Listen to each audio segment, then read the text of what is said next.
Yeah, okay, so to catch anybody up who just got here, we're playing this game because in the last week, I've put 40 hours into this. I have historically not really liked this game. I love old TDU 1 and 2, some of my favorite games of all time. Tried this, saw a little bit of promise in it, but just really was not executed well. They just did not deliver on it. It was a very lukewarm game to me. Like, just, as the kids would say, it was very mid. And also had some pretty frustrating things, like always online with not the best servers. And yeah, it was just not a very well designed game, and it just didn't work. However, since the new update, yeah, I put 40 hours into it, and I've been like having a really good time with it, discovering all the new stuff. And I will admit, unfortunately, I've kind of already played a lot of content. I put 40 hours into this. So I am now like officially, I'd say, in the end game. So you guys won't see like a lot of the progression and stuff that I've gone through over the last week. But I still want to like talk about it. And we'll see, there's a lot of new stuff we can talk about. Yeah, so, okay, big things that they've added. For anyone that's totally out of the loop on Solar Crown, here's some of the big stuff they've added. For one, they got rid of a lot of like that weird, like augmented reality futuristic aesthetic that the game had. Like, do you guys remember? We saw it in like a lot of the pre-release footage and early launch stuff where, oh, hey, this is new. Welcome to the live event. %1. This week, you can enter 5-minute races, win the following rewards. %2. Good luck. The game's got some bugs, by the way. Rivalry t-shirt, 300k. Okay, cool. Yeah, we might do that, actually. In here, we'll hang out in our lovely suite that I have unlocked. It's very foggy out. Good lord. But anyway, yeah, so there... Wow. Walking in the bushes. Here, where's an immersive spot to hang? Maybe on the couch. You can't sit on any of the furniture, which is stupid. So we'll just hang here. John. But, so they got rid of a lot of the augmented reality stuff where, like, parking spots, like, all over the road, there were parking spots that had, like, it was like these blue lights that were just floating, like these holographic parking spots all over the place, which was weird and made no sense. Buildings had like big augmented reality stuff on them.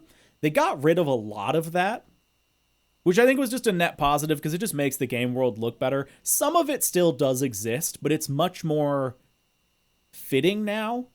Like, the only places where it still exists are places where it kind of makes gameplay sense for it to exist.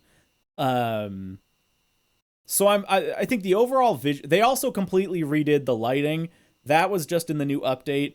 It's kind of a mixed bag. If you want, DJ Customs actually made a comparison video comparing the old lighting and the new lighting.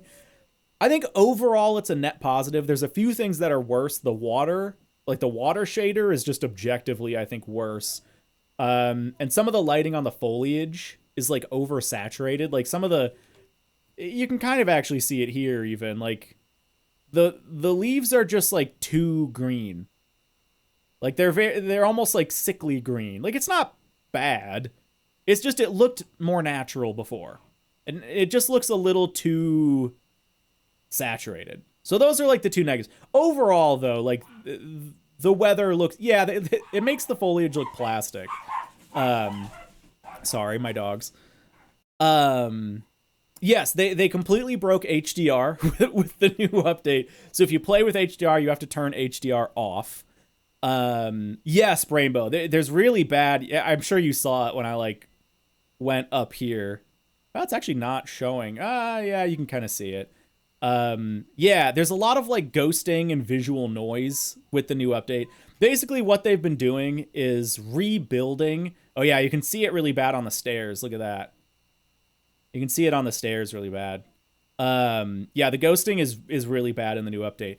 So what they've been doing is like rebuilding a lot of the post-processing and lighting and shading in the engine to try and get better performance out of it. Because the big issue people have been having is the game runs like ass. And it does. Let me just say, like, the game runs like ass. I am not playing widescreen. I'm playing standard 16:9 1440 on like pretty high settings. Here, I'll just show my settings. I'm playing, there you go, everything maxed out there. Oh no, I take that back. I'm playing full ultra. Yeah, I'm playing max settings with DLSS on. DLSS on, quality, no frame gen.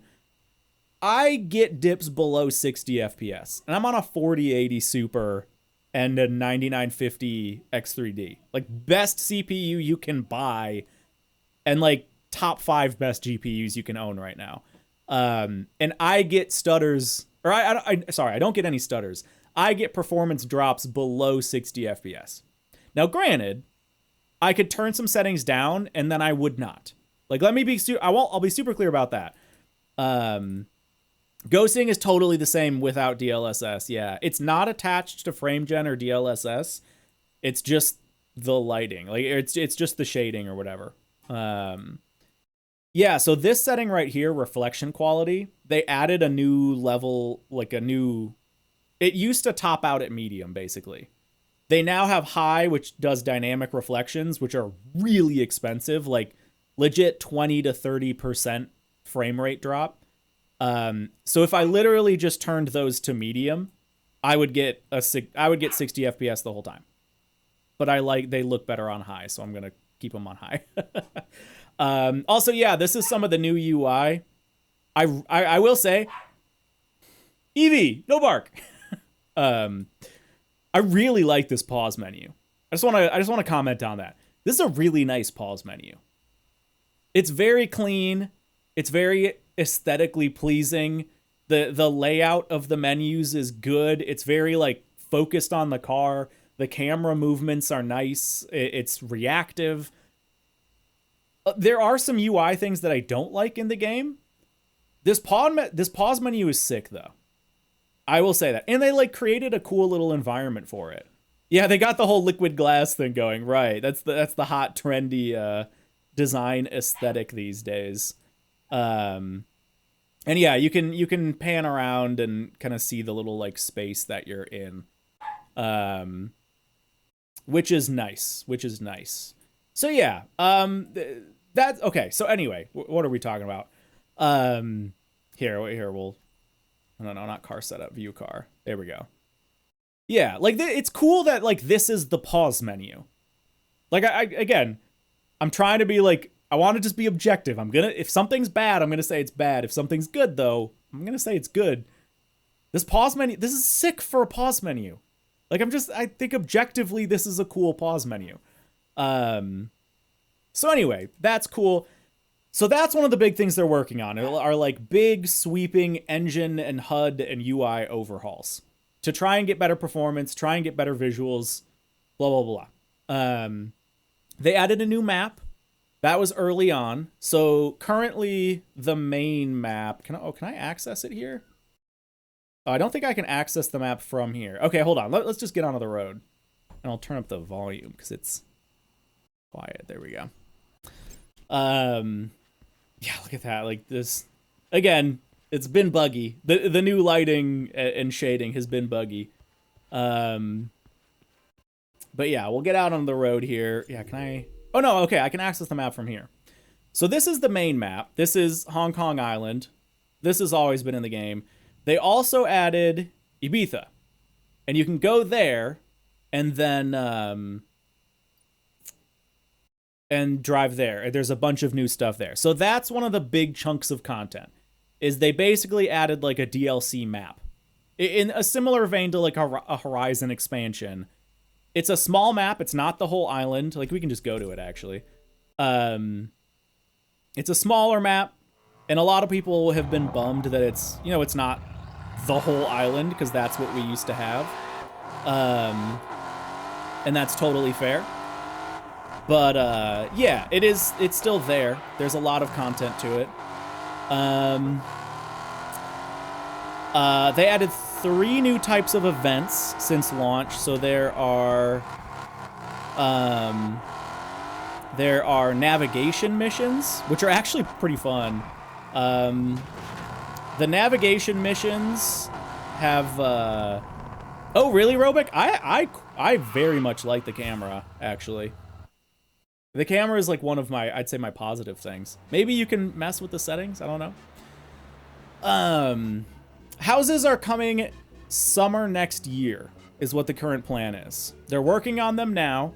They're coming in Season 8. Season 8 is projected to be July 2026. Genuinely makes you motion sick, Robic. Really? Yeah, I don't know if there's any settings for that. Cameras, height, depth, idle mode, vertical look, and... yeah, you might be able to change it with these two. The look sensitivity. Oh, no, that's for avatar. So, yeah, I guess maybe you can't.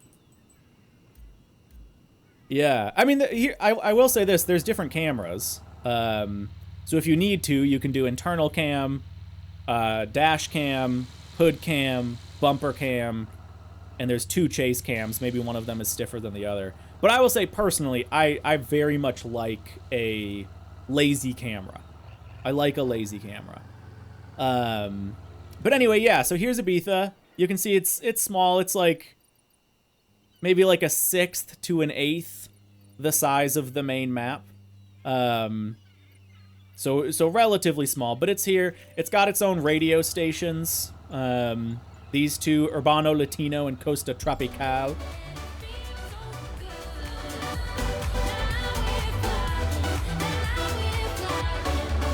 Which is a banger, by the way. Can roll down the windows. Can roll down the windows. I just turned on the headlights. There we go. Yeah. Anyway, bring that back down and I'll turn off the radio for a minute. Yeah, still bigger than Guanajuato. Yeah, this is legitimately a way better environment than Guanajuato, I will say. Okay, so yeah, they added Ibiza, which came with like new cars, new radio stations, whatever. 3 new types of missions, navigation races, which are relatively fun. Delivery missions, so car deliveries where you have to like pick up someone else's car and then get it to a location without damaging it. And then the newest update just added taxi missions, and taxi missions I really like. You have to see if there's any of them here. There's usually like one of them on the map. Yeah, so here you go. So this mission, this passenger is hyper vigilant, which means they're gonna care about you speeding and signaling your turns. So you need to actually follow the speed limit. You need to actually signal your turns. So it's like RP driving. So drivers will care if you like run stoplights, drive in the opposite lane, hit anything, blah, blah, blah, blah, blah. He can also, I can only pick him up if I'm wearing a casual dress code. Luckily I am. But yeah, there's like different classes of clothing in the game. Right now I'm just wearing casual clothes, which he is fine with. But there are some passengers where you can only pick them up if you're wearing like fancy clothes, stuff like that. But yeah, so this is like a very RP style. Boy, Salt Bay the passenger. Oh my god, it is. I really like these because it's a very different style of gameplay with a car. Some of them you are still speeding because the passenger like wants you to get there fast, but a lot of them want you to like drive the speed limit. All of them want you to not hit stuff. So like that's obviously a big thing. And you can't hit anything. Like you can't go up on the sidewalk. You can't hit any little poles. Like they'll get mad about that. So it's very like immersive in that sense. And it works for like any car. So they added all those things. They added solo racing mode. So this was one of the big things that everybody very reasonably hated about the game when it first came out. I'll just go to a race here. Nice black series. Yeah, you get this from the casino, actually. This is a car that some people can't get. But anyway, okay, so this was kind of the stupid thing about the game, was before, there was no such thing as solo mode when you did a race. When the game first came out, oh wait, oh, Robic, you can't do the casino? Oh, dude, that sucks, I'm sorry. So yeah, there's a casino in the game, we can go to it. When the game first came out, you could only do races in multiplayer mode, where it would search for players, and after, I think, like 2 minutes, if it never found players, it would just auto-populate with AI. But there was no way to just automatically do a single-player race. You couldn't just do a single-player race. It always had to try and find a lobby of real players first, and then if it couldn't, it would auto-populate with AI. That was so dumb. That was the worst choice they could have made. So now, every race can be done single player. And they did a good balance for it, because you can see here, you get extra experience, or you get extra rewards for doing it multiplayer, but you can just jump in and do it solo. And then here, you can like change the AI level, you know, normal racing game stuff, and then you can just do the race. And the other thing too, this was the other stupid thing, excuse me, sorry, was if you did it in multiplayer, you couldn't pause. Because even if you went and did this and it tried to find players and couldn't find players and everyone else in the lobby was AI, it was just you with AI, it's still considered in a multiplayer race. So you couldn't pause and you couldn't restart, which sucked. Because obviously pausing and restarting races are nice features. And so that was so dumb. So all of that's gone now. It's just like a normal, hey, Mag, dude, for sure. Now it's just normal racing. You jump in, you can do the AI, you can, here, I'll do it in this, sure, why not? You can start the race, you can pause the race, you can restart the race. It's just normal racing. So that alone, huge benefit. like way better from launch. And I don't think like a lot of people realize that. Here, we'll do a little drive and why not? This is actually, I don't think I've done a race on Ibiza yet, especially not in a cross-country car. So yeah, okay, so that was added. Oh God, hey, I didn't do well. So what can we do? We can restart. Features that weren't in at launch. The launch speed is crazy. Yeah, this thing has like 800 horsepower. It's a stupidly powerful Porsche. Porsche, what is it, a Cayenne or something like that? Yeah, Cayenne Turbo. Yeah, this is like max upgrades. Yeah, they added a casino, which unfortunately some countries can't access. There we go. They added a casino. It's got poker, and it's got a couple of slots machines. Oh my God. God driver.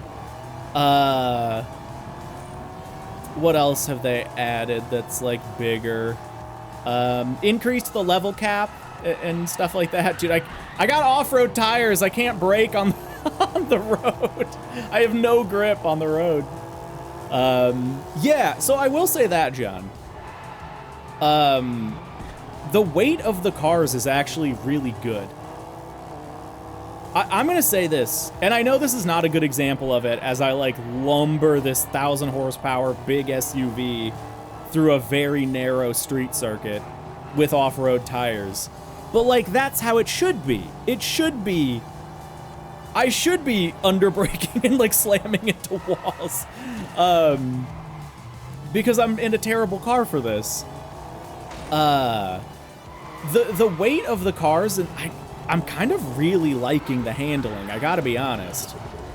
Like, we'll go back onto the mainland and we'll do some normal racing. We'll like play the game, because I got some speed challenges I have to do. Oh god. But yeah, I'm really enjoying the handling. It has some good weight to it. Ah! And I know, again, this is like the worst possible example you could possibly have.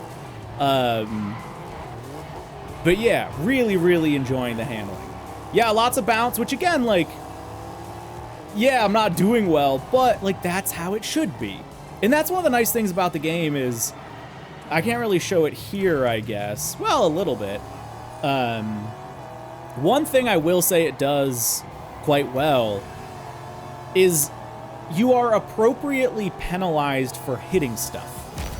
And I really like that. Like curbs are actually like risky in a sports car. You don't want to hit a curb because it can completely destroy the car. Not from a damage perspective. It can completely like offset the car. Also, like the light of God is coming in. Hold on. Ugh. Well, Rainbow, I meant like I'm not driving well. I'm not driving well. Okay, look at that. Leveled up. Am I gonna get a sticker? What am I gonna get? Uncommon. A sticker! Woo! So stupid. Luckily they are moving away from that. There's leaderboards for every race. I was 5th on that one. Hey, there's DJ, by the way. DJ a whole 16 seconds faster than me. But yeah, you actually get penalized for hitting stuff. So like hitting a pole, like actually slows the car down. Going over grass, like actually unsettles the car. Like you can still do it. It's not like full sim. But if you're racing and you hit a light post, it's gonna slow you down a lot. If you're racing and you like hit a jersey barrier or like scrape up against a wall, you're gonna lose a ton of speed. If you like hit a tree, it's gonna like stop your car. And like on this car, I think, do I have slicks on this? Yeah, I've got racing slicks on this. And if I were to take this off-road, this is a little bit of a different surface. But if I were to, yeah, I mean, I'm slipping around a lot here too. But like, you know how in Forza, like kind of all the tires work? Like there are obviously better tires for stuff. But let's see, where's a good spot to fast route here? We'll go here. The tires, like if you're on racing slicks, they just are total ass off-road, which is how it should be, like obviously. So yeah, like yeah, you can see like I immediately lose all my grip going off-road. And like that just doesn't happen in Horizon. Like now I'm just driving this boat, like I'm just, you know, it's very wibbly wobbly. I have no brakes, like, so it's, even though Horizon's handling is a little more, like, refined, I guess I would say, this still has, like, some quirks to it. This, it's good about, like, Simcade difficulty. Yeah, see how, like, the grip just snapped on when I hit the road? Like, that's nice. That's how slicks should more or less feel. And then, yeah, there you go. All of a sudden, I've got grip back. And I really wish games like Horizon did that a little more. Because it means, like, it actually matters. It means that tires actually matter. You shouldn't have, like, racing slicks off-road. They should not be drivable. And, like, I'm full lock, and then, yeah, I'm just gonna hit the tree. So, yeah, I think that's really good. Like, a lot of the behaviors of, like, the difficulty of the handling and the way it has respect to, like, a level of realism while still being, like, arcadey and fun. It's really good. I truly, really, really like that. Let's go back to Hong Kong. What else have they added that's big? I guess, yeah, we can go to the casino. Here. We gotta fly to Hong Kong first. We'll do that. Ah! It's always throws me off because Hong Kong you drive on the left, and Ibiza you drive on the right, and I will always forget that. I will always forget that.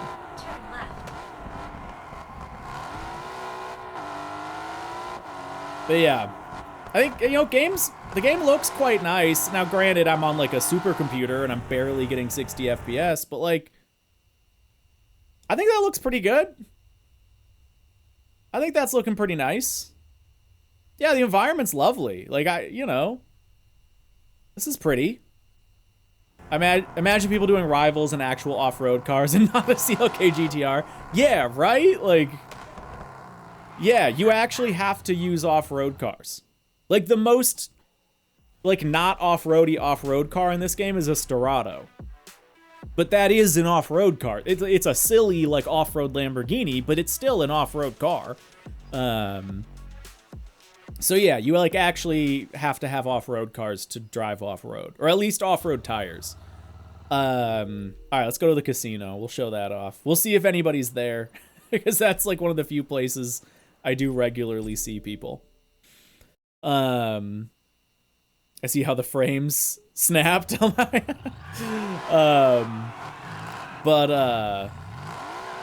they should add a couple of trails only proper 4x4s can go on. Yeah, so here's another thing that I kind of just realized the other day. Because this is from the same guys that did some of the WRC games. And, oh, that was the wrong button. Trying to get my headlights, there we go. The off-roading in this game, the roads, actually, like, crazy good. Like, after we do the casino, I'll go and show off the roads. They're like actual WRC stages. Not actual. They're like as competent as, like, you know, this is all the off-road stuff up here. Everything that's yellow is off-road. Like this, look at how good that is. Like that's a lot of like meaty off-road, and there's tons of like camber and crown to the roads, and the off-roading's actually really good. I just wish there were more cars to off-road with. The dashed ones are like super small roads. Yeah. Those are like the super tight roads. Yeah, the cruising, it is kind of a vibe. It honestly is kind of a vibe. So yeah, here's the AMG you can win from the casino, which they've like talked about this but have confirmed nothing. So the problem with this, oh yeah, look, there is someone here. Also, it's really funny that they have a Chinese name because I'm on the NA server. So it's weird that like it's putting us together. But yeah, there you go. There's some other dude just playing slots. Yeah, I know another person in Solar Crown. Guys, it's not dead. There's 2 people confirmed playing the game right now.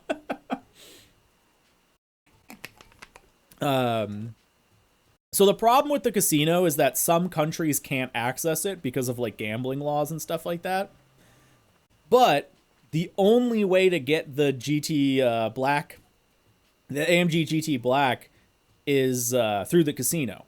So if your country does not allow you to go to the casino, you just can't get this car. Now, there is a GTR in the game that you can get otherwise. So you can get the, I think I have it actually. Yeah, you can get a GTR. So, like, you can at least get something similar. But, obviously, it sucks that, like, some people in some countries just literally can't get one of the cars in the game. And I really want them to, like, offer some other alternative for that. It's cool for me, personally, as a player, because I won the car playing slots, and that was a fun moment. But yeah, also there goes my dog's again. There's also like a casino exclusive stuff. There's casino exclusive rims that you can only get from the casino. There's casino exclusive horns, casino exclusive license plates. And you can only get these from the casino. How's that ride out on the GTR? Don't worry about it. Don't worry about it. There's also another store in the casino that has clothing. So yeah, there's slots. You can play slots. And then there's also a poker room. The problem with poker right now has the same problem, actually worse problem, that the races did at launch, which is if there's nobody playing poker, you can't play poker, which sucks. There's no AI, there's no NPCs. So if you want to play poker, you got to go up to this room and you got to check all the tables and you got to see if there's players at any of the tables. Usually everyone's just going to be at this first one. And you can see, there's nobody here. And so you can wait. I can just sit here and wait, and then maybe someone will show up and maybe not. And so if you want to play, also there you go. Okay, it figured it out. Yeah, you can see at least 2 players are needed to start the game. What do I play on? I play on PC. And on PC. And this sucks. This is just objectively bad. It's cool when it works, but it's also buggy. I've had 2 major issues. Hey, Evie, no bark. Sorry. I've had 2 major issues with poker. One was the game just soft locked and I had to just leave the room because the dude dealt cards and then just nothing happened. Like the animation got stuck and then it was just the game just soft locked, so I had to leave. And then the other, it was really funny actually. I was playing with one other guy. Everyone else had left and I was playing with one other dude and we both had really good hands. I'll spoil it. He had a straight, well, not really good. We both had good hands. He had a straight, I had a flush.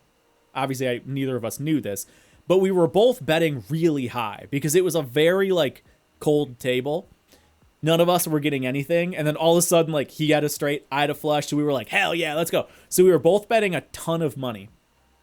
I felt really confident because I had a flush. He, I'm sure, felt very confident he had a straight. It came time for the reveal. We revealed our cards. And I was like, oh no, because a straight beats a flush. So he won. It played the animation of him winning. And then I got the money. And he left right after that. I was like, oh, what a good hand. He won. And his little character avatar is like, woohoo, I won the hand. And then it played back to the screen. And he had no money, and I had the whole pot, because he had gone all in. So he just left. And I was just I felt so bad. And I was trying to communicate. There is proximity chat, but I don't use it. I was trying to communicate with these options. Dude, I'm so sorry. But I didn't know what to say, so I was saying, no, over and over. No, I'm so sorry. I don't know if that was, translating. I felt really bad. Yeah, Nacon sponsorship coming in clutch, right? But yeah, so it's bugged, it's got its issues. Also, we'll say, lovely little environment we got going on right here. The game looks nice in some areas. Really looks nice. It's hard to run at max settings, but yeah, dude, the road textures are phenomenal. Actually really good, and there's a lot of variety to them too. Yeah, this it's kind of a vibe. I gotta say, it's kind of a vibe. Yeah, you have to start your car, which is always there's a lot more. This is a big TDU thing, but you have speed limiter and cruise control. So you can set cruise control and then you can knock it up by 5 degrees or wow. You can raise the cruise control by 5 miles an hour or lower it by 5 miles an hour. If you're on kilometers an hour, obviously it works for that too. I think it's 10 kilometers an hour and in both ways. So yeah, speed limiter and cruise control. You have manual control over headlights. You have manual control over windshield wipers. I'm so sorry, my dogs keep barking. You have manual control over... Here, let me just turn these things off. Well, I can leave the headlights on. I have these actually mapped. So I have manual control over left, and right blinker. There you go. I drive 30 degrees Celsius, yeah. So yeah, manual blinker control. You can also turn on hazards. Right there, that's hazards. You can put the spoiler up and down, so you have like manual control of the active arrow. Like here, let me get in the light a little bit more. There you go. Yeah, if a car has active arrow, it will work automatically. Like it'll come on when you're braking, it'll come on at certain speeds, whatever. But you can also just manually like raise and lower spoilers. If a car has a convertible, you can do the roof. That's nice. Obviously you've got radio stations, which some of them are good, some of them aren't. I was gonna bring up something else about that. What was it? Oh yeah, you can also at any point. Why do I keep hitting the wrong button? You can also start the car and stop the car whenever you want. So, Evie, no bark. So yeah, if I want, I can just shut down the car. And that's nice. And then I can just start it. And it sounds lovely. The AMG, I mean, come on. That's a great cold start. I mean, I guess technically that wasn't a cold start, but. And yeah, listen to the spatial audio. Front of the engine. Back of the end, or back of the car.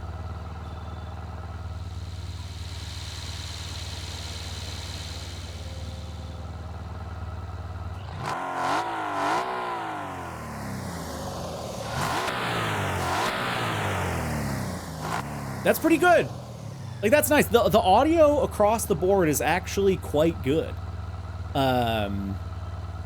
It didn't use only some cars that worked manual. Yeah, Robic, are you talking about the wing stuff? They fixed that. That was one of the things they added, was one of the updates gave you manual and automatic control of the active arrow. But yeah, the audio in like most cars is quite good. Most cars, not every car. There's a few outliers that don't sound great. I don't know how the Apollo sounds. How does the Apollo sound? Turn it up a little bit.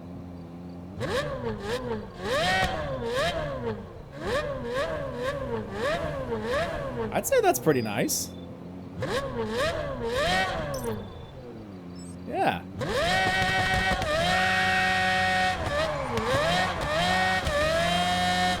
Great shift sound.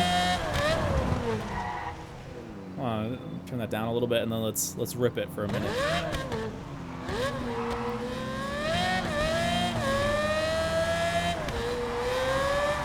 Ah! That's pretty good.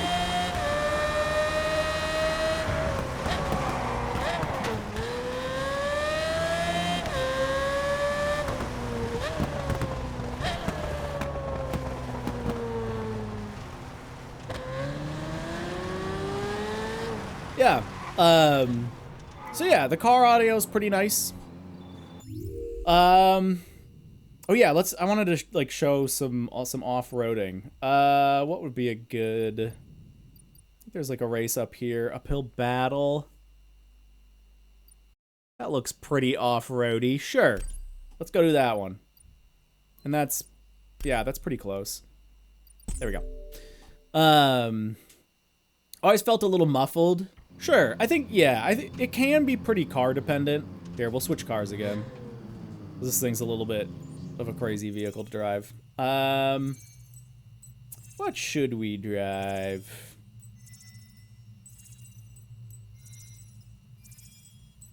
Ooh, we'll drive the Ferrari. We can put the roof down on the Ferrari. Just so we can see that. That's the wrong button. That's also the wrong... Oh no, I did get it. Okay, that's just pushing things. Sorry, I'm bad with D-pads. There you go.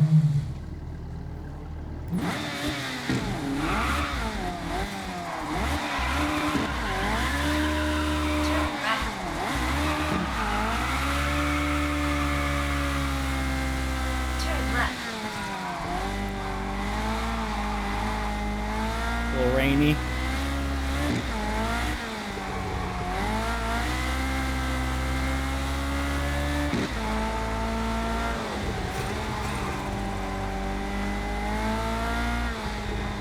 And like, you know, we got a little post-rain. Turn on some club music.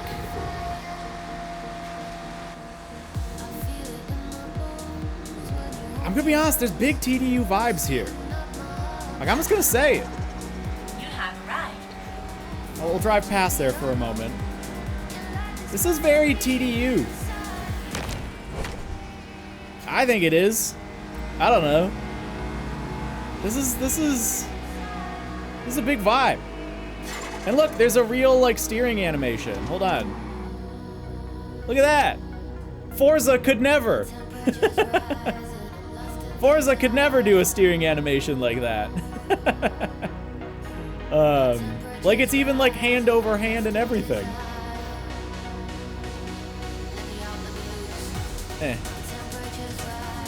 We'll be nice with it. There you go.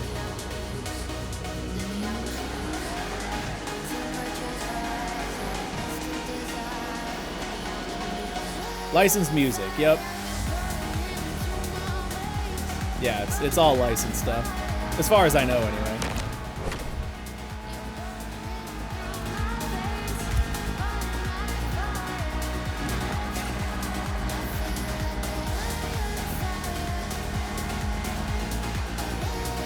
That's nice.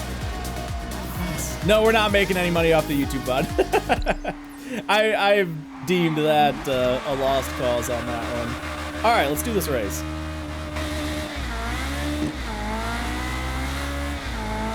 Was it this one? Mining paths. Oh yeah, this is a domination race. No, this wasn't the one I wanted to do. Was it this one? Hyperspeed? No, that's a fun one, but I think it was uphill battle. It's this one right up here.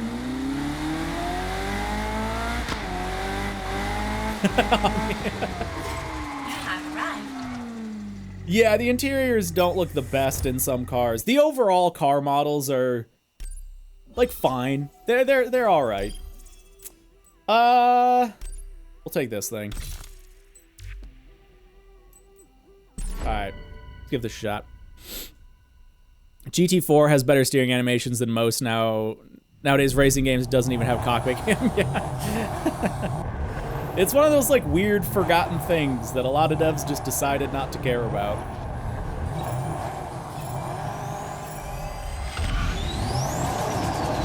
Yo, Callum! Good to see you, dude. Thank you for the 45. Big 4 or 5 months.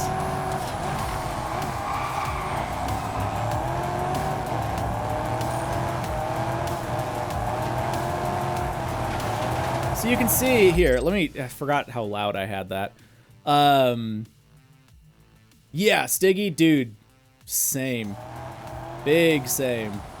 But yeah, you can see even just from here a little bit, like, a lot of the dirt roads are really good. Like, they have that very they're not just like flat, you know, they've got a lot of elevation, not only a lot of elevation to them, they're relatively tight. They have like a center crown and like little divots where they should have little divots and stuff like that. Like you know, it feels like this could like be a WRC stage. It feels like this could totally be a WRC stage or some sort of rally stage. I'm saying WRC just because they worked on those games. But yeah, like the off-roading stuff is like actually really good. If I'm being honest, like, it's pretty damn fun. Cause it's just very dynamic. Like, there's a lot going on. You're rewarded so much for like getting on the inside of a road and like getting that like road camber and kind of hooking onto it. The suspension like feels really nice. It feels nice. Like I get really stoked doing off-road races in this game, to be honest, because they're pretty damn fun. And I don't know, they just feel good. Mallory, you son of a bitch. Son of a gun. Also, like, nice views. You know, here, I'll pause for a quick photo as I understeer my way out. It's pretty chill. Yeah, fully agree, Stiggy, that we need actual rally cars.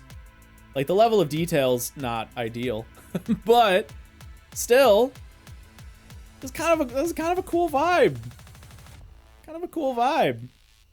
Yeah, this is the Solar Hotel, so that's where you start the game. That's where you start the game, in the Solar Hotel. And I think that's supposed to be like my suite up at the top. But yeah, oh yeah, I was really understeering pretty bad. But yeah, the off-roading stuff is like actually, you know, outside of what Stiggy is saying, I fully agree. Yeah, we need more like proper rally cars, not just like a Urus and a Cayenne and a. There is a buggy. There's a buggy and there's a Storado, and those are, you know, different. There's like a Ford Raptor. That dude just lost it. And then I went really wide. Yeah, there's not a ton of good off-road options. I think you can put off-road tires on one of the old Alpines, like at the old 110, A110. And there's a buggy. There is an off-road. No, I said buggy. I meant like a Beetle. That's what I meant. There's an off-road Beetle, but it's pretty slow. This is. I'm pretty sure this and the Storado are like the meta off-road cars. Yeah, well, that's what, like, the roads, dude. The roads are just so good. The roads are just so good. Like, they're proper windy, twisty, narrow dirt roads with, like, actual sacrifice. Like, you go off, you're going off a cliff, or you're, you know, hitting a wall, or going up a barrier. Like, these are proper roads to be doing some dirt driving on. So I, like, again, credit where credit's due. The off-roading is like good. It's good. Like, it's one of those things where it's like, damn, if Horizon had roads like this, God, I'd be so stoked. I would just be so stoked about that. Also, let me get those headlights on. There we go. There we go. Side note, do we know if there will be realtor offices with the housing update? Yes, they have specifically said, also RIP. They've specifically said there's gonna be realtors offices. Yeah. What's up, Floppa? Good to see you. Good to see you. So yeah, I think the off-roading's like actually pretty banging. It's pretty good. Also, speaking of narrow roads, I want to see if I can find it. Actually, I think I know how I can find it. Hold on. Get through, get my money. Like the actual, for one, the actual roads are like, you know, relatively proper width roads. I'd say this is, you know, certainly more wide than normal, but there are roads narrower than this by a long shot. And like these don't, you know, they don't have like the Horizon problem of being just like really big ass roads everywhere. Like, it just feels much more real in terms of actual road size. And like, look, there's, you know, fun little stuff like this around the map. There's lots of really good roads. But yeah, where was, okay, it'll be in a completed speed challenge. I have a ton of stuff that I unlocked. Would it be towards the bottom? Here we go. Hong Kong Park Challenge. Hong Kong. Okay, so it doesn't tell me where it is. Shoot. I guess I'll just do. It'll be somewhere in races. Oh, I really want to find it. Is it here? Hey, oh my God! Literally first try. Hell yeah. Okay. Hong Kong Park Challenge. General. We'll pop over to the British car dealership. These are kind of roads Horizon. That's what I'm saying. Turn left. That's what I'm saying is like, because this is based off of a real place, the roads feel so much better. Because they're kind of real roads. Like, there's a little, you know, there's certainly some creative liberties taken. But generally speaking, like, the roads are just much more like real roads, which makes the driving way more fun. Like, it reminds me a little more of like Midnight Club, where it's like, it feels like you're properly driving through a city, or properly driving outside of a city in the case of this game. But yeah, I just did this the other day. Horizon could never do this. Hold on, I overshot it. How will I be able to fit a Mercedes semi otherwise? Good question. Okay, so this is a supercar race. We'll do it in the, oh, we got a lot of options for this, actually. We'll do it in the SVJ. Because I like this car, and I have a challenge for winning races in it, I think. This is a supercar race on a single lane brick road. Is a time trial, so you're not against other cars. But on a single lane brick road through a park.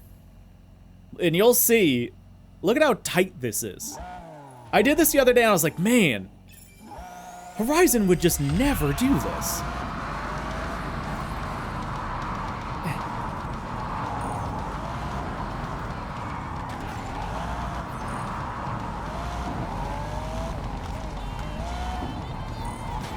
This part's the, see, and like you hit the trees and it actually, you hit the bushes and it actually slows you down a lot. Which again is good. That's what should happen.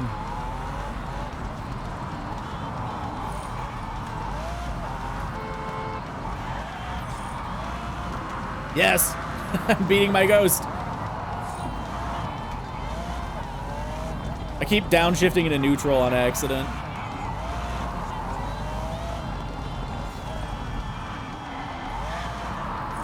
And I think we have to go through it again.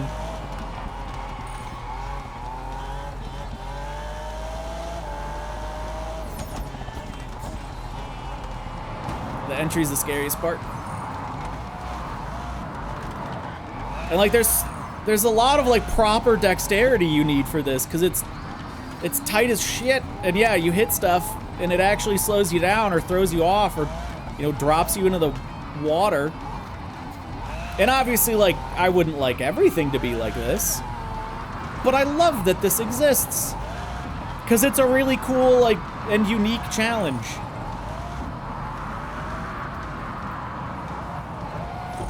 I put in a neutral again, like a dingus.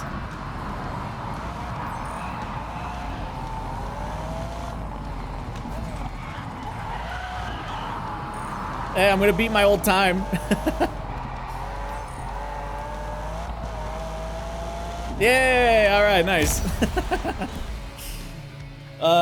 You're right. Yeah, not even a brick road. It's literally a brick walkway. But that's so sick. Like, I love that that's... Not only is that something you can find in the open world and drive on, that's, like, actually an event in the game. Ah, sick. I got a spoiler. I think that's for the Viper. And there's a lot of stuff like that. Like... I don't know, there's like proper variety and like the racing, I don't know, man. Like the racing's kind of fun. There's some really cool race events in the game that are kind of like that. That they get like are just, you know, they're not like cookie cutter like Horizon is. Oh, hey, look, and there's a little money thing here if you find that in the open world. Event from Horizon Throne. Do the town square park thing? Yes, yeah, absolutely. Yeah, we've seen it in small doses. Also, this is kind of a lovely little photo spot. Look at that. There's a little bit of a vibe. All-wheel drive V12 only, right? Get a little bit of the city in the background. There you go.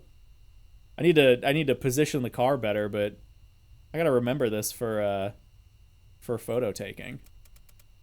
Got a little less there. That's kind of nice. What else is new? What else like haven't most people seen? Oh yeah, let's do a taxi mission. Hold on. Temporary activities. Oh, there's only a common one up right now. So the way the taxi missions and car deliveries work is kind of interesting. What it does is it at any point it spawns, I don't know, like 3 to 5 races on the map. Oh, this is also, I have to do this. This is a high stakes event. This is like a daily kind of thing. So we'll do this in a minute too. But yeah, at any given point, it spawns a handful of delivery missions and taxi missions on the map. And then they have rarities. So black is common. I think it actually says it. Yeah, common contract. And then green is uncommon. Blue is rare. Purple is epic. Orange is legendary. And yeah, like obviously, like getting the legendary contracts is really nice because those like pay out really well. Usually they're harder, but they pay out better. But we'll just do this one. This is client requests, speeding. Okay, we'll go do this quick. So you guys can get a little, oh, nice. Little vibe of it. Game looks so good at times. I really have a love-hate relationship with it. Dude, I get it. I completely get it. Yeah, if they could just like clean up the visuals and definitely the performance, the game would be so nice. I mean, yeah, especially like at night. I mean, everything looks good at night post-rain, but this like really looks good at night post-rain. All right, let's see what this person wants. Sorry, I'm sure you can hear my dog whining. Look at that ghosting, Hello? though. Do you have the right address? Let's go. All right, excuse me. This is also not the best car to use for this. I should have used like my Bentley or something.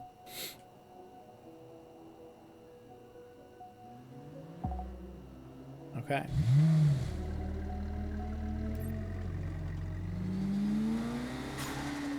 So yeah, you can see there's like the one-way sign is pulsing because it's like, hey, you got to pay attention to that.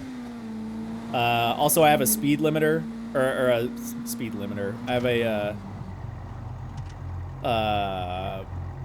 speed limit. Jesus. I've got a speed limit thing next to the dash.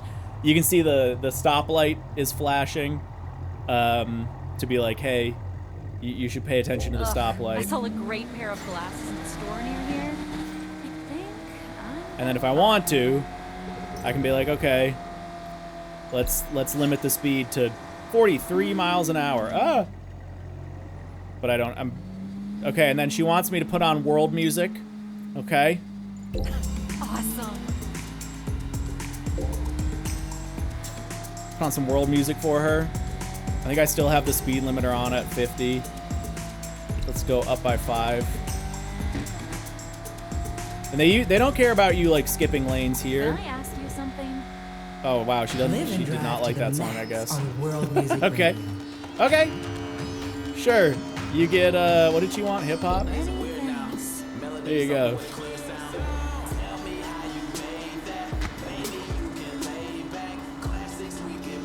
And yeah, you can see if I speed. Oh, here you go. She asked you a question. The date was a complete disaster. I just had to get out of there. What could I use as a good excuse? I always just tell the truth, don't answer. We're gonna say receive an urgent call. Awesome. Excuse me, so sorry. There you go. We answered correctly. And go a little bit faster than this. Excuse me? Oh my god, more? She does not like the radio. Well, good, because this is my station. Callum, I know, but I'm a filthy American. Do some oh, I thought it said karate with your friends. Reflect on your romantic no, do some karaoke with your friends for sure. I'm gonna skip by this guy. I think she'll be okay with that.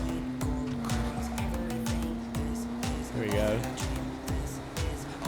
My condolences. I know, seriously. But yeah, and like here, what button is it? Hey. She does actually, shoot, I guess I can't look left and right. Okay, hold on. Also, sorry. Okay, she didn't care about the braking. Say you're moving to Europe. Just lying through her teeth. She is actually in the car next to me. Like here. I bet I could do it in photo mode. Of course I've got crazy tint and it's dark out. But I swear, guys, I promise, Oh, I guess I could roll the windows down. Hold on. Let's roll the windows down. She wants to listen to rock. Oh my god, okay. Thank you very much. Put on photo mode again. Oh, did I not get the windows? Clan war, the streets or the sharps. Who will win the solar I gotta turn. God, it's like I've never driven a car before. There. Okay. Did I get it? Wait, she doesn't show up in photo mode. No. Wait, hold on. If I do. Oh, interesting. She's considered traffic. Okay, there you go. But yeah, she exists in the car. She actually exists in the car. She's in my head. This is like a driver type situation. Yeah, no, like she's fully modeled passenger seat in the car. And that's cool. I like that. Little, you know, it actually like matters. All right, where am I going? What am I doing? Oh, I ran the light. Shit. Sorry. So that brought my star rating down to 5. But if I can drive cleanly, I can maybe bring it up a little bit. Yeah, there we go. Here, I'll signal for her. I don't think she cares about that.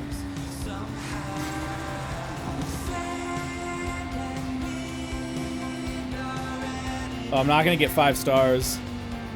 Close, but I ran that light. There you go. Great. Thanks for the ride. I've got your name if I need to. A little bit of jams going on in the background. There you go. So that's a taxi mission. And you can see, so that was just a common one. And typically, I think the common ones are like supposed to be easier.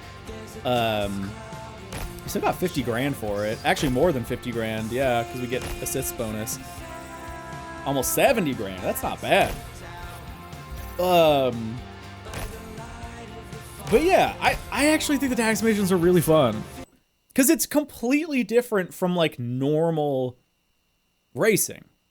It's most of the time you have to, like, there's a lot. That's pretty good money, Callum, yeah. Especially for early game. And I think that's kind of, it's almost like a good thing immersion-wise, because I'm pretty sure you can always, as long as you have the requirements to pick up the passenger, I think you can always do the taxi missions, which means you can do them like towards the beginning of the game. Yeah, there's none else that are spawned right now.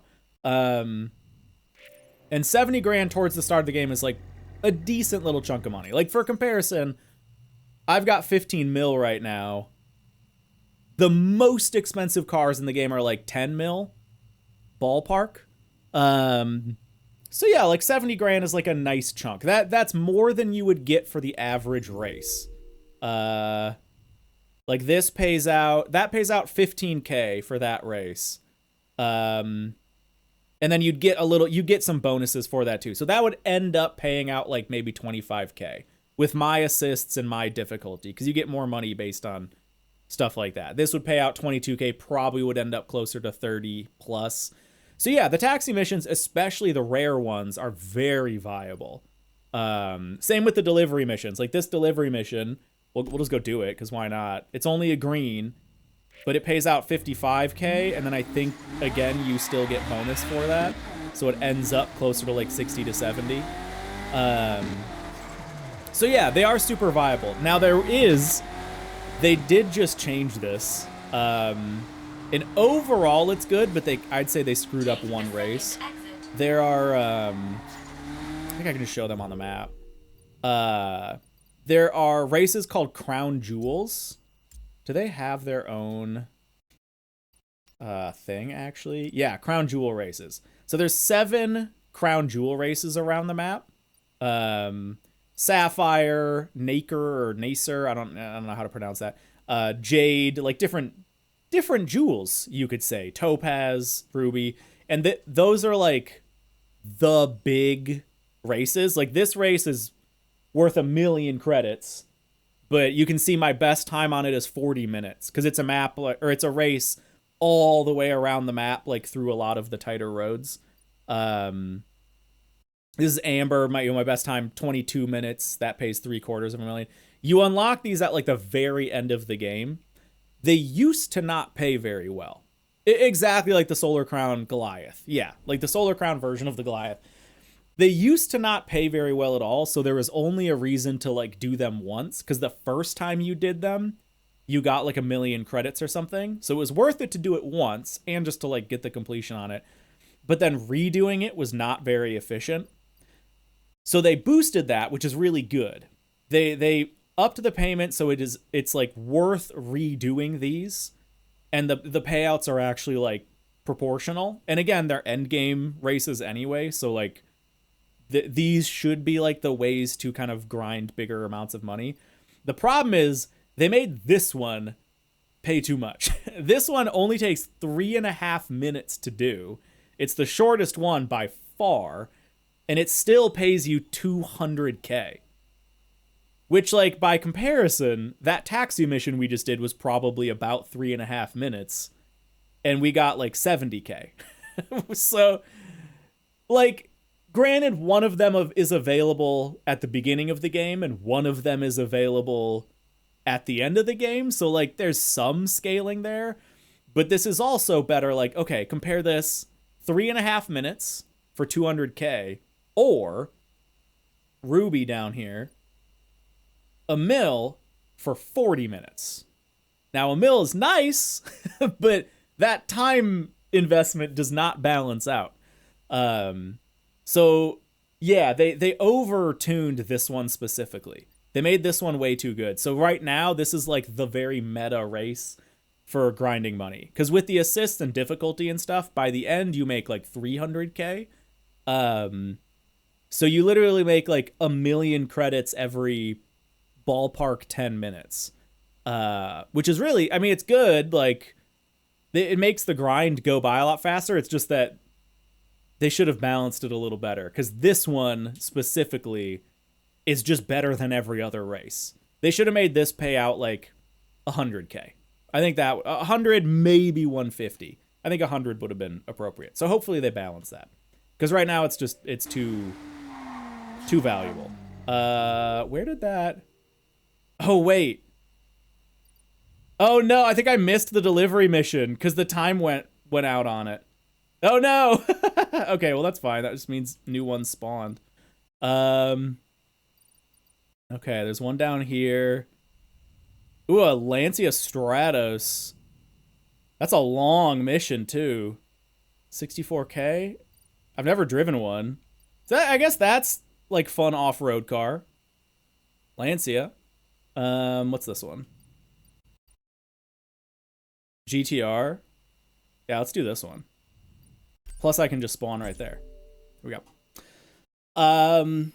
Yeah, Callum. In the U.S., it's more like your family jewels. I guess we don't say crown jewels, but yeah, like the family jewels. That's what we say. That it's yeah. The slang basically does exist. By the way, can you get cars from previous solar passes if you didn't play the game? So Robic, I think they changed that, and now the way it's supposed to work is it's time delayed. So the cars come out in the solar pass, and they are exclusive to the solar pass for like X amount of months. And then after that time of exclusivity, here, we can actually look at the solar pass. After that time of exclusivity, then they go to the normal game, I think. Don't quote me on that, but I'm pretty sure they changed it to make it that way because people obviously wanted it to be that way. I just did a crown jewel called Amber. I couldn't beat the time of 23 minutes. Yeah, dude, Lava Man, that's the hardest one. Yeah, Amber's that off-road one, isn't it? Is it this one? Yeah, this, I got a 2247 on it. It took me like 3 or 4 tries. It took the first time I did it, I got 2302, and I was so pissed. Cause you have to get a 23 to complete the challenge for it. And I got a 2302 by the end of it. And then the next time I did a lot worse because I was pushing harder and I made some mistakes, and I got like a 2340 or something like that. And then on the third or fourth try, I did it again. I did it in the Porsche Cayenne, which is my favorite off-roader. So yeah, maybe try that. I don't know how good the Storado is because I don't have the Storado, and I don't know how good the Land Rover is because I don't have the Land Rover. The Urus I think might be okay. I have the Urus, but I haven't used it on this race. But the Porsche's my go-to for off-road stuff. Oh yeah, we were gonna look at okay, hold on. How much? We got 20 minutes on this. Okay. Yeah, we'll look at the battle pass. Cause yeah, we were talking about this. So yeah, for anyone who's never experienced battle pass stuff before, you've got 83 days, so you've got a few months. You've got a few months to get through 50 levels of the pass. The free stuff is very limited. So I guess you guys can't even see it. Cause I have the pass. You do get this at the end. This is in the free pass, so that's nice. But you don't get a lot of the other stuff. You only get like 10 things in the free version. But yeah, you do get, this is, I think they have a name for it. This is like the headliner car or something like that. The feature car of the update, which is pretty sick. I do actually really want to drive this and see how it is. Like a proper GT3 race car in a game like this. Love that. But yeah, because they just added taxi missions, there's a lot of like taxi themed stuff, taxi license plates. There's this sick outfit with that real deep V. A lovely dress, a lovely taxi dress. They added the De Tomaso P72. That's what this is. And this is a livery you can get for it. You get the car, I think earlier on. Yeah, there's the actual car itself. This is only in the paid pass, but I think again, the concept is that it's coming to the game later. Same with the graphene capsule or graphite capsule Urus. This is in the past, but I think they're adding it to the game later. You can get spoilers for cars, which is funny, but they look better than Forza Aero. They look better than Forza Aero. So credit where credit is due. You can get like rare colors, rare paint colors. This is the private hire premium paint. So that stuff's kind of all right. Like I don't care about that. You can get like unique liveries. So this is meant to be like a a VIP kind of thing for the taxi missions. The Gentle Ride livery. You can't rotate it. That's a bummer. Also, hold on. Let me, guys, my dog must be stuck outside or something. He is just nonstop whining. Let me go get him because it's driving me crazy. Sorry, Ami. I'll refund a portion of your sub fee. Okay. You get some nice shoes. You get a couple rims. You get a nice little taxi hat. So yeah, this is the battle pass, the solar pass. It's $5. I really don't think, I said it in my video, they should not be pushing monetization stuff while the game is in the state it's in. But if the game were in a good state, $5 every 4 months, 3 to 4 months, that's palatable. Like let me just be super clear about this because I don't want it to get taken out of context or anything like that. Free stuff is always better. Free stuff is always better. I'm not advocating for people to spend more money. And with the game in its current state, I really think they need to be extremely careful about stuff like this. Oh, you can see the public stuff. Yeah, okay, so there you go. This little funky watch is a public item. Those credits are a public item, and that means free, part of the free pass. So that gives you a concept of what is included free versus what is something you have to pay for. So there you go. Anyway, yeah, I would never advocate for stuff like this. But obviously studios do have to make money. And I think in the grand scheme of things, in the grand scheme of like how bad monetization is for stuff across the board, this is like a proper actual microtransaction. It's $5 every few months. Like, we're not talking, you know, a single car in iRacing is like $15. And this is 4 cars plus a lot of other stuff for $5. It is optional, and it's like every few months. They do 1 pass per season, and the seasons last a few months. So in the grand scheme of things, although this isn't like a pro, this isn't like, oh guys, check out this game, it's got a battle pass. No, but for $5, it's one of the better priced bad things out there. Like, it's much more palatable. If this were $15, $20, whatever, I would not have bothered. But for $5, sure. What the hell? Why not? It's $5. Like, that's that level of money where it's like, okay, sure. Like, that's the horse armor from Oblivion. The horse armor from Oblivion was like $4 or $5. And it's like, what the hell? Why not? Sure. So yeah, I can palate that. All right, I want to do this.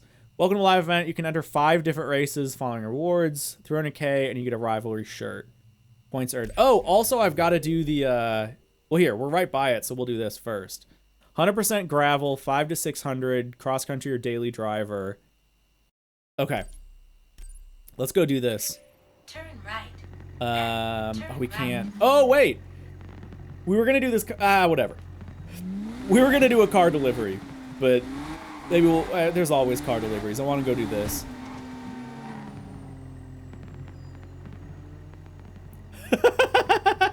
God, this would happen while I'm streaming too. I'm pretty sure I just hit an invisible taxi car. Or an invisible traffic car. Because I definitely just hit something, someone honked at me, and I didn't see anything. Huh. Turn right. That's a new one. I wonder if that's gonna keep happening. Now I'm curious. I've never had that happen before. Turn left. That's really funny. Yeah, now it seems like traffic is spawning normally. I don't know. Right. Because I was in the pause menu for a long time, maybe. So it like phased out the traffic and then just didn't load it in time. Nice blow off on this, by the way. I did turbo it for what it's worth.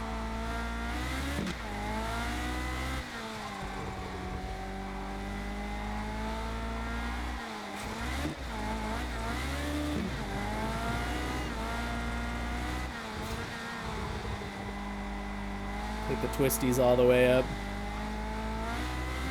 Give me another chance for our off-roader to shine. Turn left. So these events, oh hey, look, it actually pops up with a thing for them. But I'll give you the better explanation. You have to pay to enter them. I think they're only up for like a day or two. You pay to enter them. You set your time. And then that's your time. And you can pay to enter them again, but then whatever time you get is your new time, even if it's worse. So the whole concept is you obviously want to do as well as you can, but you want to do it in as few attempts as possible. And if you have a good time, there's an argument of like, yeah, it's like time trial gambling, right? Where if you've got a time that's pretty good and you're like not confident you can do better, you might just want to sit on it. Because if you do it again, not only is there an entry cost, there's also the chance that if you do worse, then you got to pay the entry cost again to try and do it better again. So it's actually kind of again, I gotta be out, like, just think about, okay, because there's time on this. Oh, there's also an idle camera, which is nice. I like it when games have an idle camera. I know this is like totally a video game trope. It's like a racing game trope. I like it when a game has an idle camera like this. And for what it's worth, you can also turn this off if you want to turn it off. But I like this stuff. Okay. So this is one of the big things that's kind of been selling me on Solar Crown. This is one of the big things. Is there's a lot of different types of races in the game. So there's normal races. We'll kind of go through it. This is like a normal ass circuit race. Bog standard, normal racing, cool. There's clan races, and clan races are just team-based races. So just, a little bit of a variety, a little bit of a mix-up. Nothing too crazy. But there's clan races. There's time trials, or time attacks. Again, pretty standard time attack stuff, but good. I like time attacks. These are sprints, just, same thing. It's a race, but it's not a circuit. There are domination events, which they've had stuff like this in other games, but you have to be further up every time. Okay, how do I explain the dominations? Every time you go through a checkpoint, you are given a score based on where you are. Like how based on what position you're at that checkpoint. And the person who wins the race is the person who has the most points by the end. So you don't need to win the race traditionally. You can technically finish in last and still win, as long as you were first or towards first for most of the race. So it's about being in front the most amount of time. So that's relatively unique. But other games have done that. But those are cool. Navigation races. Yeah, Carbon did have something like that. Yeah, for sure. I'm trying to think of, there's been other games that have had stuff like that. Navigation missions also are really cool. These, they plop you at a starting point. You can look at the map before the race starts. They say hey, pick your route. So you get to look at the map. You get to look at the finish point. And then throughout the race, the map is completely disabled. You don't get a mini map. So you don't get that's behind my camera. You get no mini map. You cannot pause the game to look at the map. That's it. All you get is a compass with where the endpoint is, and you just have to get there as fast as possible. And again, other games have done something similar, but it works really well in this because not only does this game remove the mini map, which is a very valuable tool, the roads are actually realistic roads. So realistic logic follows of hey, okay, we gotta get our way to a highway, get on the highway, find the right exit for the highway, and then navigate through the back streets and the neighborhoods to get to where we need to get to. And you can actually follow road signs, and they're yeah, nav missions have been done in other games, but they're done really well in this game because they're actually because the map is based on a real world location, there's actual value to real world navigating in a sense of actually following road signs, following the basic logic of major roads, minor roads, side streets kind of thing. So the navigation missions are actually pretty fun. And yeah, obviously map knowledge is extremely valuable. So yeah, I do quite like the navigation missions. So those are the normal races. And then there's also the car delivery missions. There's the taxi missions. And then there's weekly missions, which are these, which every week it's a new set of missions to get some special rewards. So I got for Halloween, I got a zombie emote and some other, I think it was just money. I think it was a zombie emote for Halloween and then some credits. And then every day or every 2 days, yeah, I think it's every day. There's a new variety of thing like this. So high stakes will show up once a week, I think. I think high stakes show up once a week. And then the day before this, I don't know, does it show it in the clan menu? I think it just shows the current one. Oh yeah, there's also clan battles. So I think I'm actually on the leaderboard for this. Yeah, I'm P5 on the leaderboard. It's a spending challenge. So which clan this week can spend the most money? Or not even this week, over the next 2 days, I guess. Which clan over the next 2 days can spend more money? And I've spent 12.5 mil. So I'm on the leaderboard for my clan. Woohoo! But yeah, there's those. So there's just like, there's a lot of stuff to do. And now that the game is very single player friendly, it doesn't really matter as much. Obviously it sucks, but it doesn't suck as bad that the game's like totally dead because there's legitimately a lot of stuff to do. I mean, can you see it in the custom? Yeah, so there's contracts, live events, ranked races, high stakes, crown jewels, circuit sprints, navigations, time attacks, dominations, and clan races. And that does not include stuff that doesn't show up today, because there's a couple things that aren't active today. I think like 1 or 2 extra things, and that like a lot of them feel pretty different. Like obviously time attacks and sprints and circuits are like your normal racing stuff, and like domination, clan race, but like they all kind of have their own vibe, especially the contracts and like the nav missions. So I don't know, like there's a good bit of content. Anyway, let's do this. Time to beat's 135.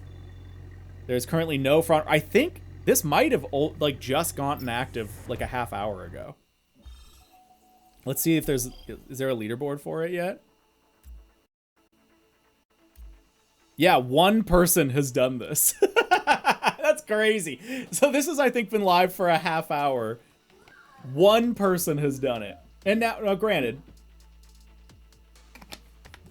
for me, it's interesting to find the place, but not with speed, but trying several times helps. Oh yeah, the more you do a navigation race, the easier it gets for sure. So obviously this totally blows, and they're working on it, blah blah. The game, for anyone who didn't know, the game is region locked and system locked. So I can only ever play with people on PC in North America. Which is why there is 1 person that's done this in a half hour. Because not only is the game just like, there's not that many people playing the game in total. On top of that, oh, wait, this might be new. You only get 3 attempts on this? Interesting. They might have can I swear, maybe I should have paid attention to that. Oh, you know what? That's probably why it gave me that little thing at the beginning, because I had done these before. Interesting. Okay, well, yeah, we're going to do it. All right, I got to focus mode up a little bit. This is like my least favorite lighting condition, because it's like just dark enough and just light enough where the visibility is not great. Let's crank our headlights on right away there. Oh, actually, it's not that bad. He's doing this in the Audi.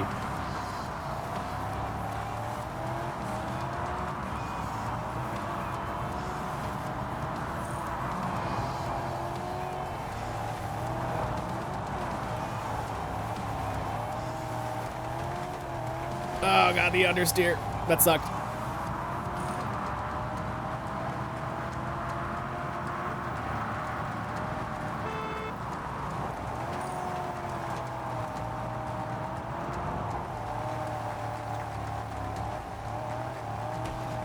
Tapped it there at the end.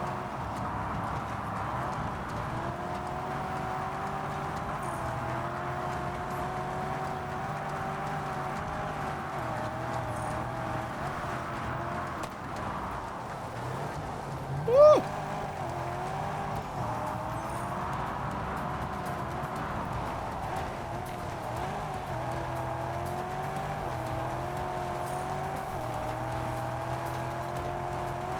Gotta be kind of ballsy here, but it makes me nervous.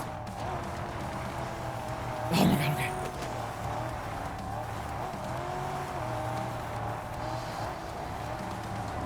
There it is, there it is. We're gonna beat him. Hey, nice. I might just sit on that.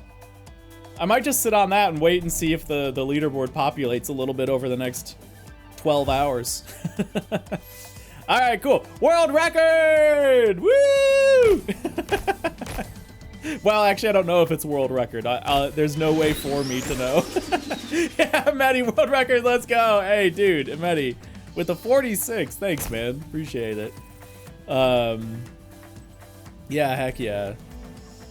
Oh, wait. Oh, okay, no. That's the normal leaderboard. I need the high stakes board. Yeah. Which is not wanting to load. Oh, there we go. One. No! Zura, you bitch! I didn't even get to have my world record. Dang it, now I want to do it again. Ugh, son of a gun. Okay. Yeah, restart for 10 grand. Okay. Let's leave it for now. Dang. Beat me by 2 seconds, too. Granted, I was being a little bit reserved because I just wanted to, like, lock in a time. High stakes, best time. Rush hour begins. You have 30 minutes to beat the target time in the race off the beaten track. Yeah, this is actually, I gotta be honest, this is different than I remember it being. Maybe it's a different event style I'm thinking of. Oh yeah, look at the timer. So I had like 12 hours to access it, or maybe 24. Right now, I only have a half hour. So now that it's like, now that I've started it, it's like, hey, time's ticking. You only have a half hour now. And you only have 3 attempts. Is there, can I look, if I go to the gameplay help, races, I'm gonna share a pot. You only have 3 attempts to beat the target time and try to win a share of the pot. So I wonder if this is not the one where, maybe it's hotheads or something. Maybe this one, if you do it and get slower, it doesn't matter. Hey, what's up? I think I'll skip today. Thank you. Yeah, no worries. Yeah, maybe this is not the one where if you end up being slower, it makes your time worse. So we'll see. We're gonna try. We're gonna do it again. I gotta get my world record. We're doing automatic configuration, which is maybe not the best idea, but whatever, still. Whatever, we're doing it. Okay, we just gotta be a little more ballsy. Just a little more ballsy.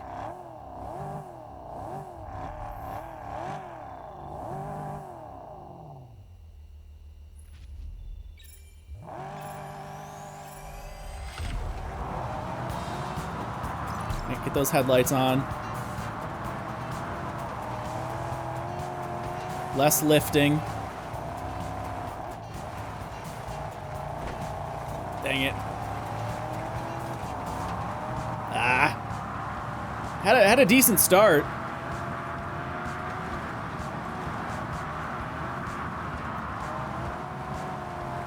There we go. He went wide there. Oh, he's got the same livery that I do.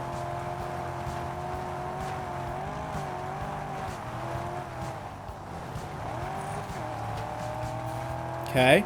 Oh, dude, we're cooking. Okay, we just need to, like, not screw this up.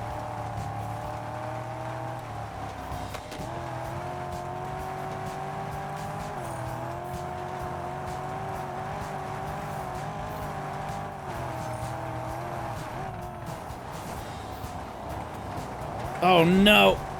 I screwed it up. Okay, that's okay. We're doing okay.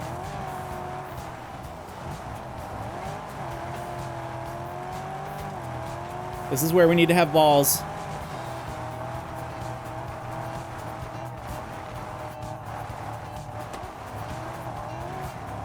Oh my god. God, that's terrifying. Go, go, go, go, go. Please don't hit a rock. Yeah, we got it. Okay, I think that's record. I think that was the other... Wait, was that someone else we were racing against? That ghost was slower than the time that was the record. I don't know if we beat that guy, Zura or whoever it was. Maybe?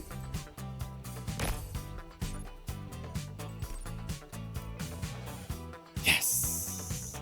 We got him! Ladies and gentlemen, that's an official world record. No, it's not actually. That's an official PC North America record. Woo! Yeah, by 0.2. Just barely got him. And it's funny, like, watching the leaderboard populate in real time. Oh my gosh. Okay, we did it. Now, I guess we should give it one more go. We only have like 20 minutes to do it anyway. We just got to do like a full balls to the wall run. Strato seems to do quite well as well. Okay. Easy. Position 1 out of 4, baby. This is our last shot too, right here. Is there anything I want to mess with the tuning? I don't think so. Oh yeah, for anyone who's curious, there is like Forza Horizon level tuning. Front diff stuff, suspension height, damping, gear ratios, brake balance, and brake bias and stuff like that. You know what? I'm gonna drop the brake balance a little bit there, actually. Yeah, we'll save that. So yeah, there is like, you know, pretty full tuning. And there's like preset modes, which is kind of cool. There's preset modes, so every car comes stock, but then you can like, cars will all have different modes. This one has sport, cross country, and trail mode, and then you can make your own custom. So this is better than Horizon. Let's be real for a minute.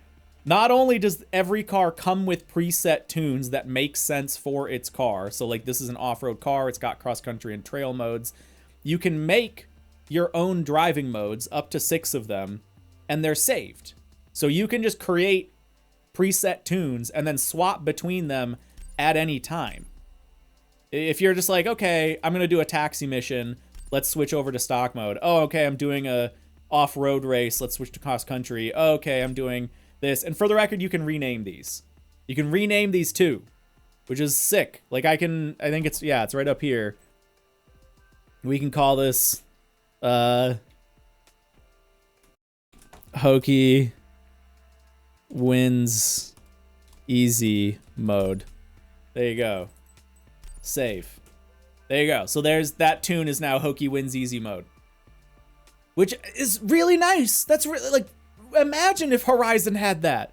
That's really good. Like, that's a very, very useful feature. So credit where credit's due. Solar Crown sounds like a JRPG. It totally does. Totally does. And the funny thing too is that's not the full name. It's Test Drive Unlimited Solar Crown, which of course is just classic JRPG, like trails in the sky escape from Etheria, like which is almost a real thing, I think. But yeah, it's a obnoxiously long name. TDU SC. Yep. Most people just call it Solar Crown though. But yeah, the tuning stuff, I haven't tried that, but I'm curious if it works, because you do have ARB control. Obviously it wouldn't be 165, it'd be, you know, one something else. But yeah, I am curious if like Forza meta tuning strats work. I don't know. I legitimately don't know if this game is like popular enough to have people that have figured out meta tunes yet. Like I legitimately don't know if there's even enough players that have like really figured it out. You know, it's kind of like early Horizon games vibe, like pre-Horizon 3, like before people had really figured out, you know, the strats.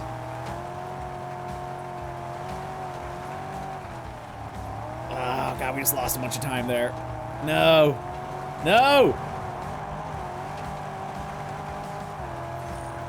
Okay, we need to just not screw up this left-hander, and I think we could be okay.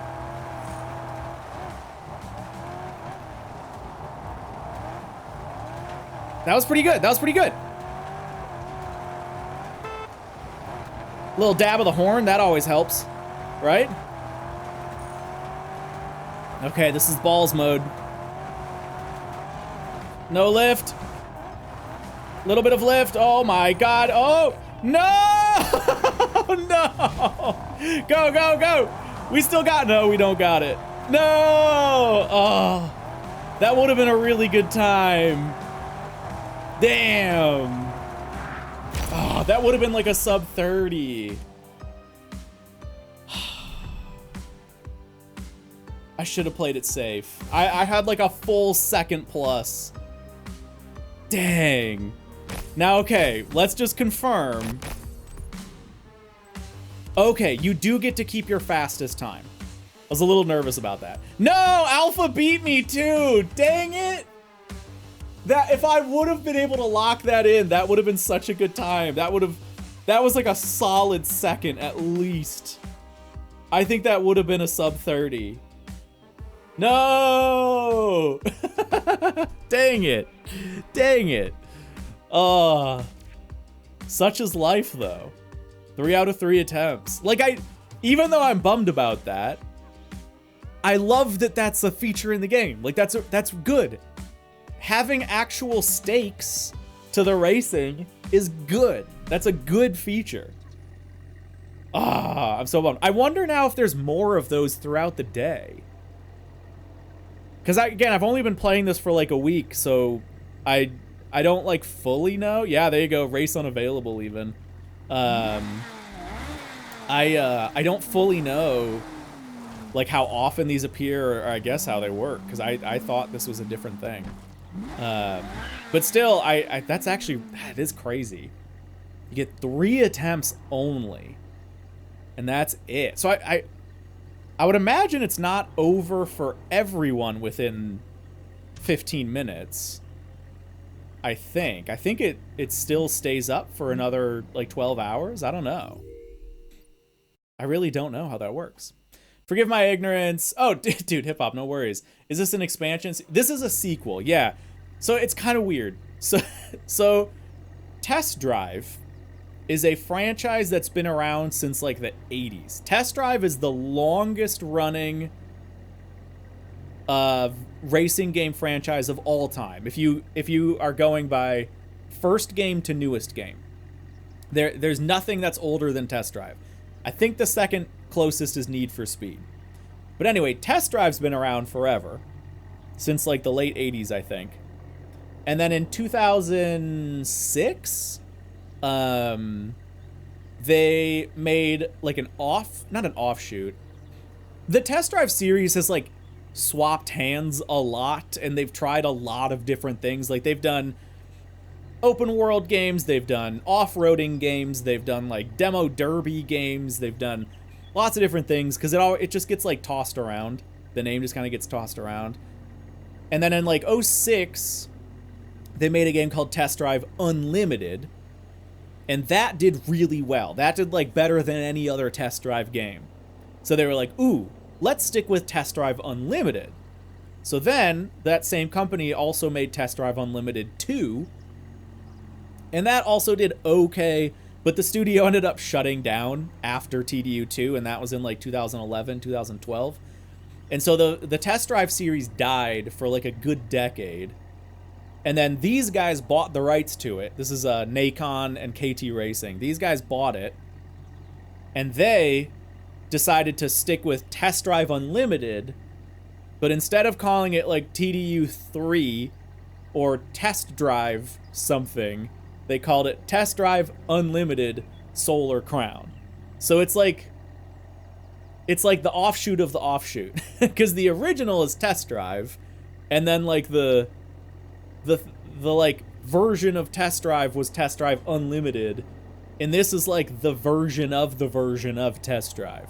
So it's kind of weird, and it's a handful of a name to say, Test Drive Unlimited Solar Crown, but I kind of get it. I think in a perfect world they should have just called it Test Drive Solar Crown, but I get it. It's similar. It feels like a TDU game, not just a TD game, so I guess I kind of get it. But yeah, it's a silly name. It's a silly name. Put on some club jams. Also, another thing that this game does better than Horizon, as you're seeing right now, traffic. Look at the like proper traffic on the road. This is like, now this is relatively heavy traffic, but there's like actually traffic. Like, there's actually traffic on the road. And the cool thing too is like, as you kind of saw from the taxi missions, the traffic actually follows traffic signals. It actually follows traffic laws. Like they will stop at stoplights and they'll go when it's time to go. They do get a little hectic sometimes, I'll admit. they sometimes like freak out and they'll like burn it across a median. But hey, that happens in real life too, if we're being honest. Turn right. That's just immersion. That's realistic features. But yeah, you can like follow a traffic car. We'll do it. And they'll like generally obey speed limits and traffic signals, which is sick. Turn left. Then turn Yeah, a left. lot of people, Need for Speed has had more games and Need for Speed is more popular. Oh, there you go. That was a green light. But yeah, Test Drive has been around for longer because their oldest game is a little bit older, and their newest game, this one came out, I think like a year or two after Need for Speed's newest game, Unbound. So yeah, they've got Need for Speed beat by like, I think a few years, like less than 5 years, I think. How's the AI for single player races? Yeah, so that's the big thing that they added, Spider Max, was when the game first came out. Turn right. Also, I guess we're kind of on a major road, so there's not a lot of like signals here. But guys, I swear the traffic does actually follow signals. So yeah, we were talking about it earlier. Well, here, we can jump into this race. When the game first came out, the single player racing was like an afterthought. You kind of couldn't do it. So now, I'm covering it with my camera. When the game first came out, and I did explain this earlier, but I'll do it again quickly. When the game first came out, you could only enter races in multiplayer mode, and then it would try to find other players, like over, I can't have my mouse on this. But yeah, it would try to find other players, and if it timed out within a few minutes, I think it was, if you went, I want to say it was like a minute and a half. Maybe it was less, maybe it was a little more, I don't remember. You had to just like sit here though and wait. And if the game couldn't find any other players, then it would populate like automatically with AI drivers of like a preset difficulty that you couldn't adjust. And that was really dumb. That was a terrible decision.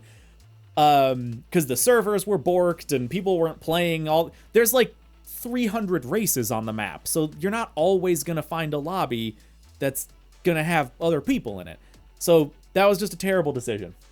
So that's a big reason why people were really frustrated at the game on launch. But now, whenever you go into a race, you can do multiplayer mode, or you can just jump into solo mode, and then it auto-populates immediately with other AI, and you can actually like adjust the AI difficulty. So it's just like normal single-player racing. So yes, you're totally right, your memory's good, that on launch, the racing was multiplayer only, like sort of, you had to like wait. It is a really bad system. It turned everybody off, very understandably, but they fixed it. So now you can just do normal single player races on the map like a normal person. And that's way better. And there's a ton of races on the map. I mean, if you, here, I'll go, and this is, for what it's worth, this is also one of 2 maps, although the second map's a lot smaller. Shoot, that was the wrong button. I think if I do that. Yeah, this is all the races on the main map. Ooh, there's a legendary taxi mission. We got to take this. Okay, we're going to go do that. We have 7 minutes. But yeah, there's like a buttload of races. I think there's like 250-ish. Around 250 or so races on this map.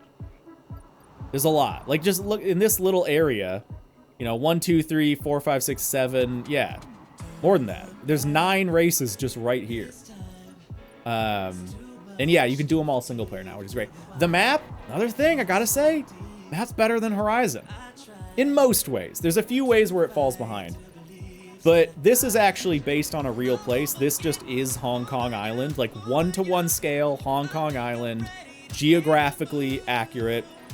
And generally speaking, like all the major roads are pretty much the same. Like it is like a faithful-ish video game attempt at recreating the real Hong Kong Island. So the roads are way better because they're like laid out like real roads. There's also like some really good off-roading stuff. Like all this yellow is good off-roading. There's just a lot of good off-road stuff. Like all this down here, I've never even driven on any of this. But yeah, like lots of really good off-roading stuff. And yeah, like better highways because like it's a real highway, and so it's all Wait, Beto, it's as accurate as Horizon? No. Not even close. Horizon, and not for lack of one being better than the other, Horizon's not a one-to-one recreation of Mexico, even a little bit.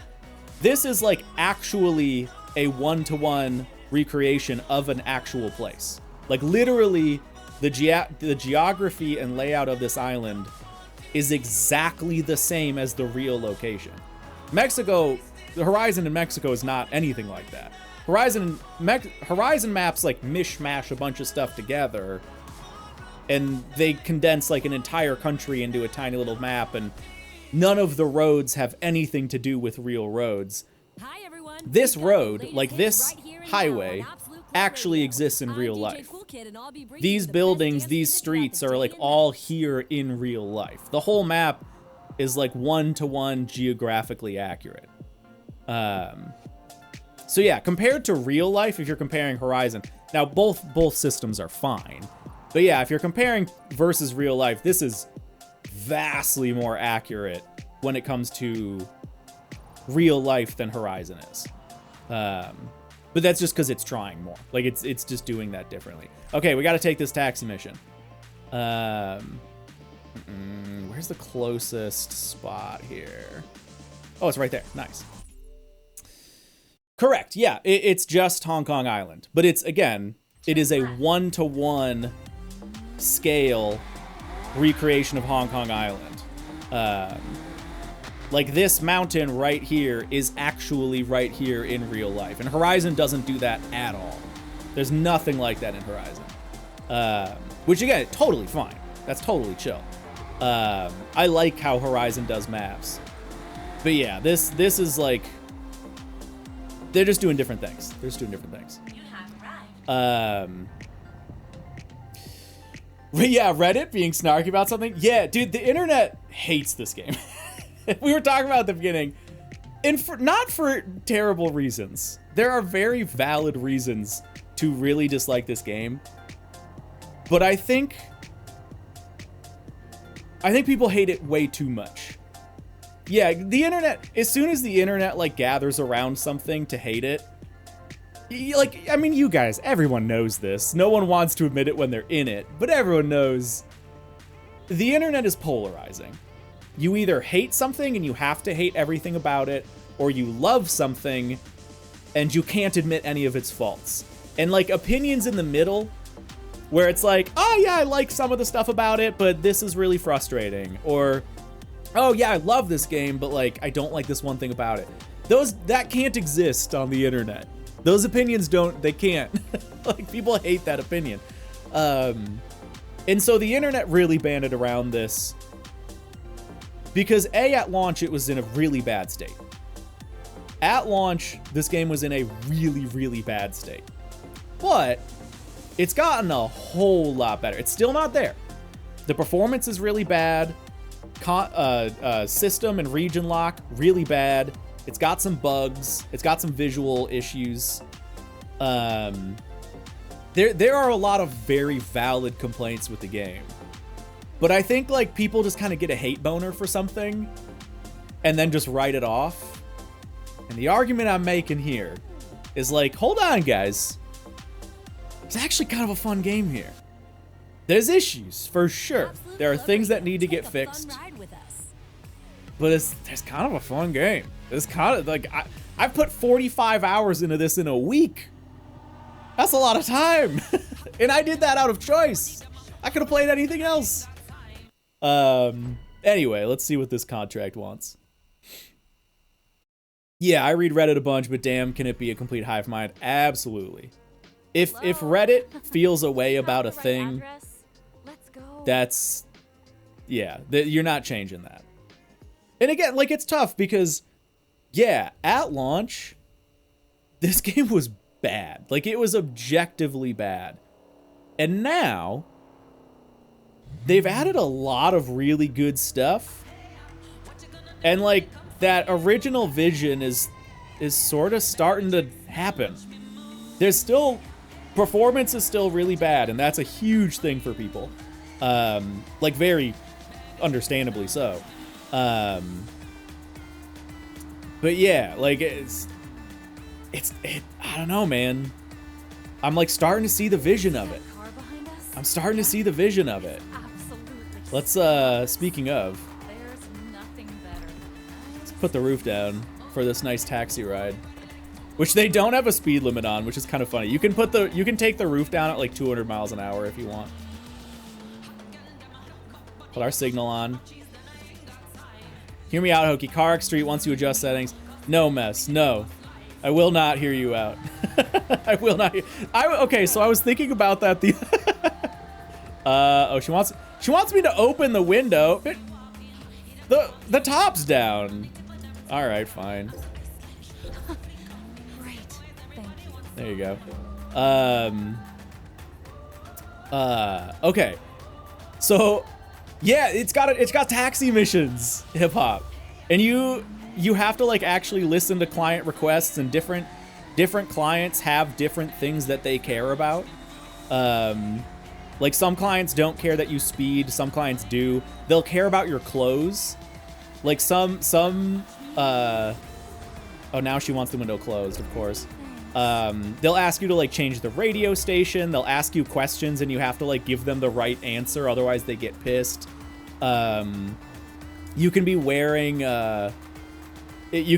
casual clothes and they like won't let you pick them up.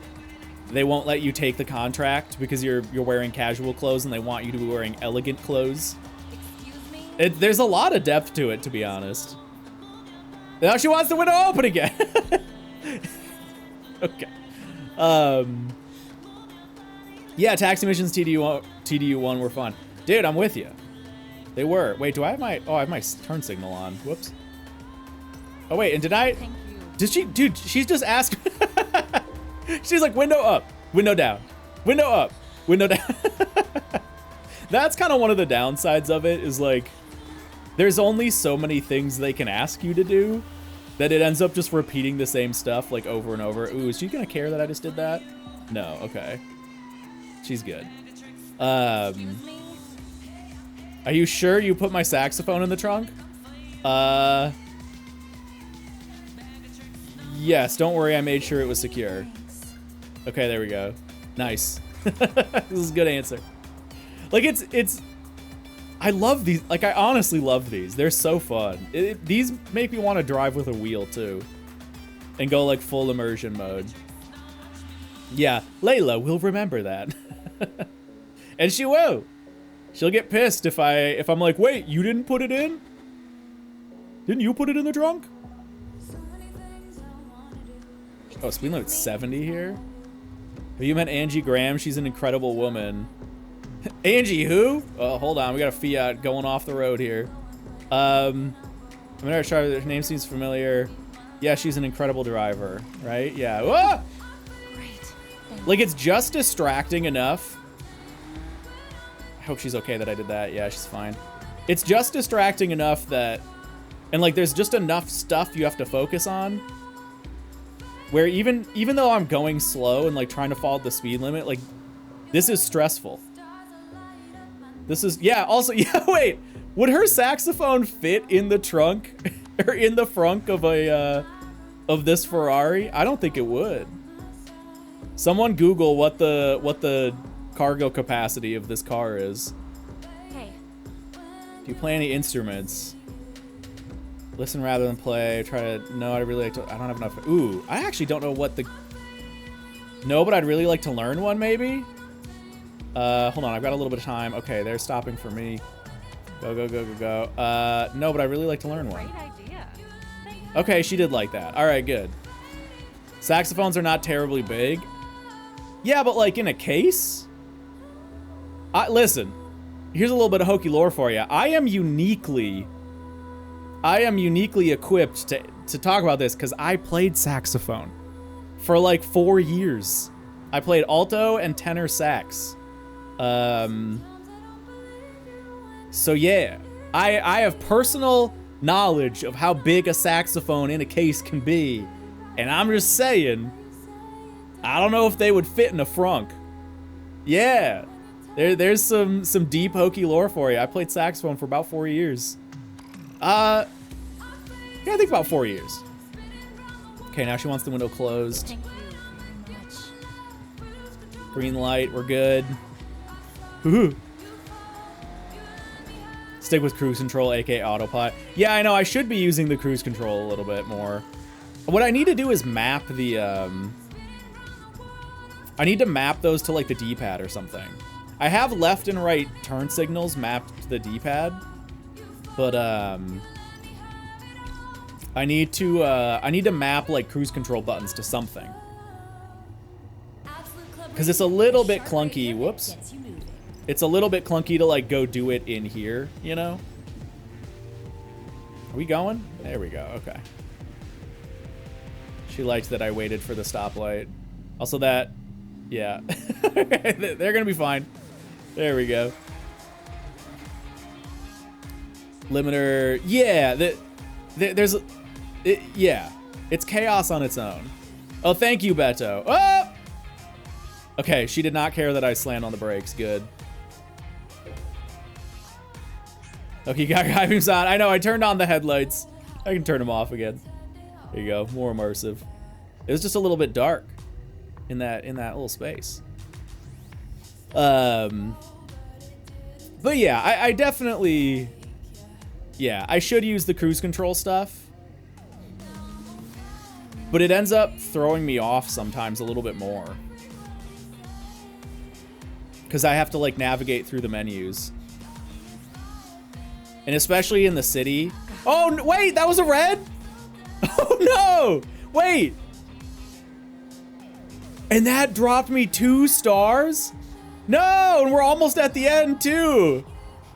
Damn it. I think, yeah. You looting, you maniac. It just turned red, really? That's a bummer. All right, well, we'll see if our clean driving can get us there. Might as well floor it now. No. Now is when we drive really nice and clean, get that clean driving bonus back up. We can gain some of those stars back. We can gain some of them back.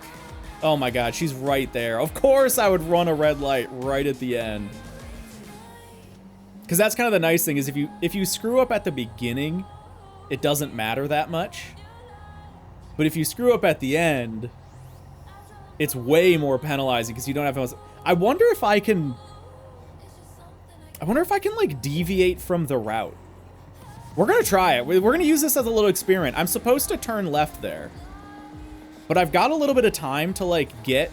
Yeah, we might do a lap. I've got a little bit of time.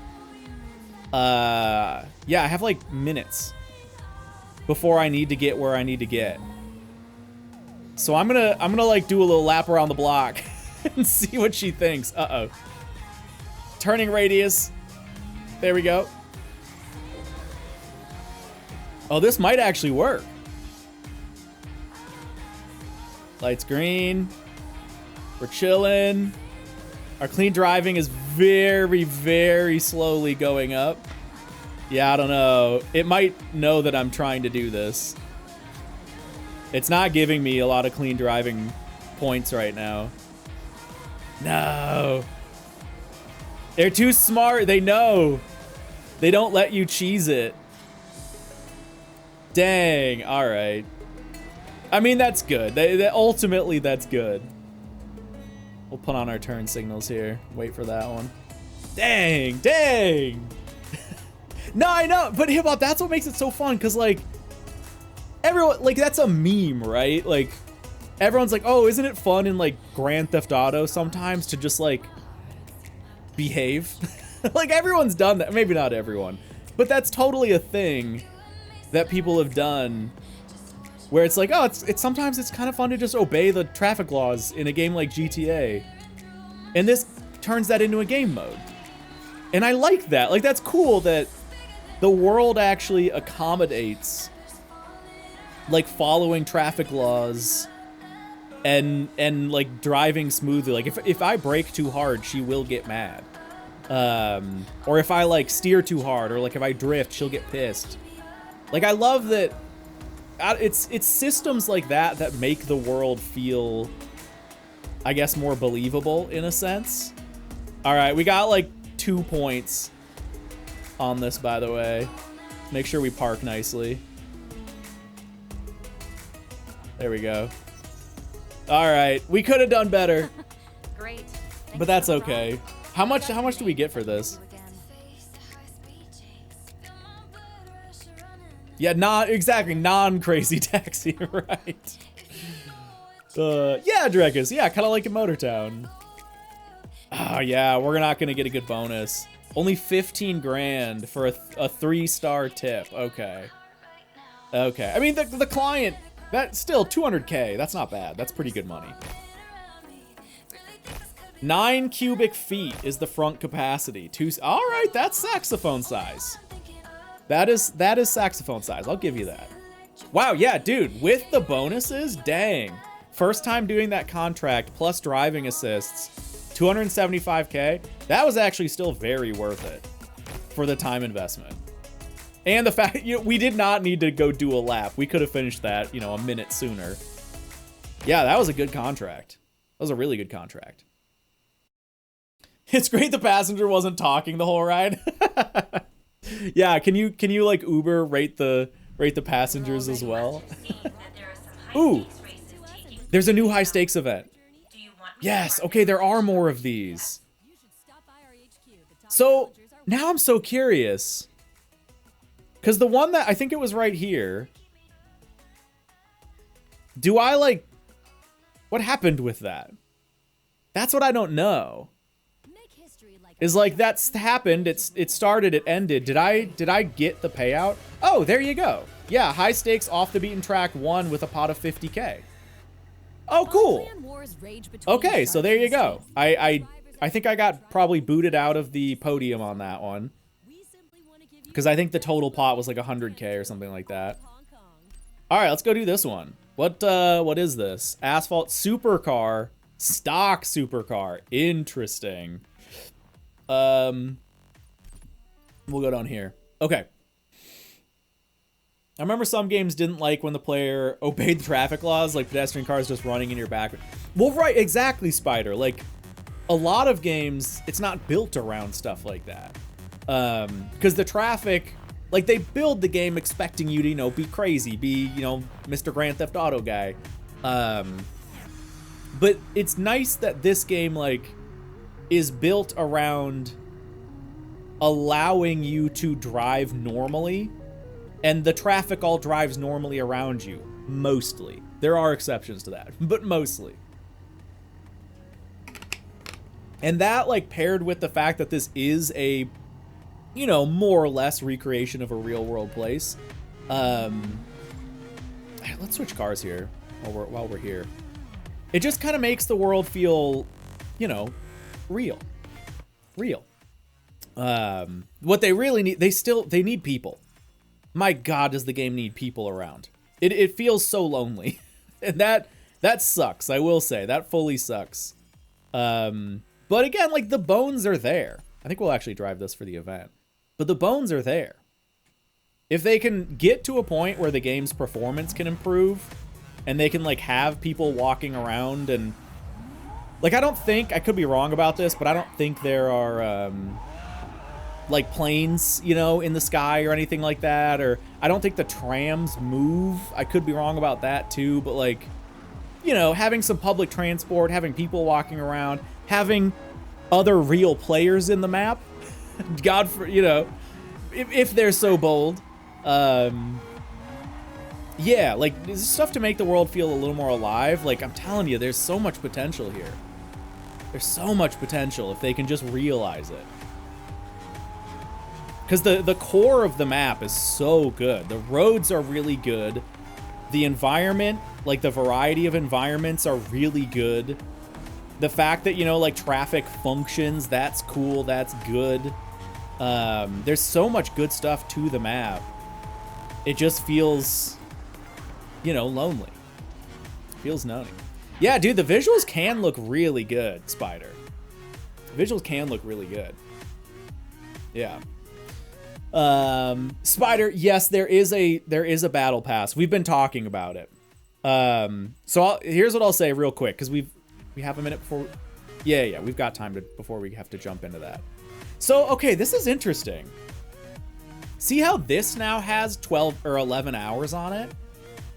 I think I triggered the countdown on that other high stakes event. I think that's how it works, is it spawns a high stakes event, and then as soon as one person does it, it starts a half-hour countdown. I think that's maybe how it works. Because now this, I think once I do this, it'll start its half-hour countdown again. Which is interesting. So you can kind of like keep burning through them every half hour if there's a community that can do them. That's kind of cool. That's kind of cool, man. I dig that. Yeah, Metastrat is do it. Well, no, because I think... Because see how there's a pot? It says pot, no front runner, 60K. I think the more people that do it, the higher the pot goes. Because I'm pretty sure I remember seeing on that other one, the pot was like 50K.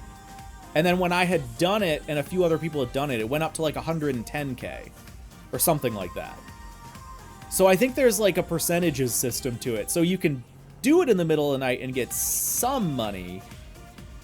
But yeah, you're like wasting your pot, right? Because you have to buy into the races.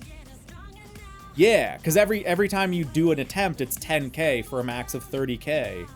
So the more people do it, the higher the pot gets.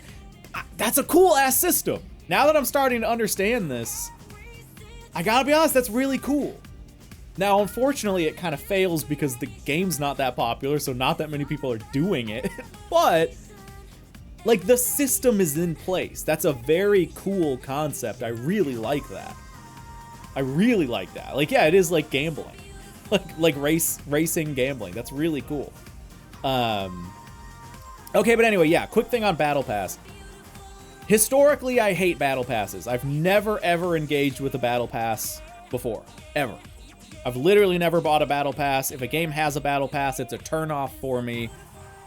So trust me, I'm totally vibing on that. I totally get it. For whatever reason, I bought this one.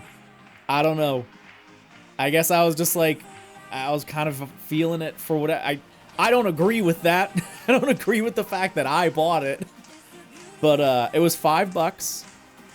It's $5 for the Battle Pass. The Battle Pass lasts. This one you can see expires in 83 days. So you've got 3-ish months to do it.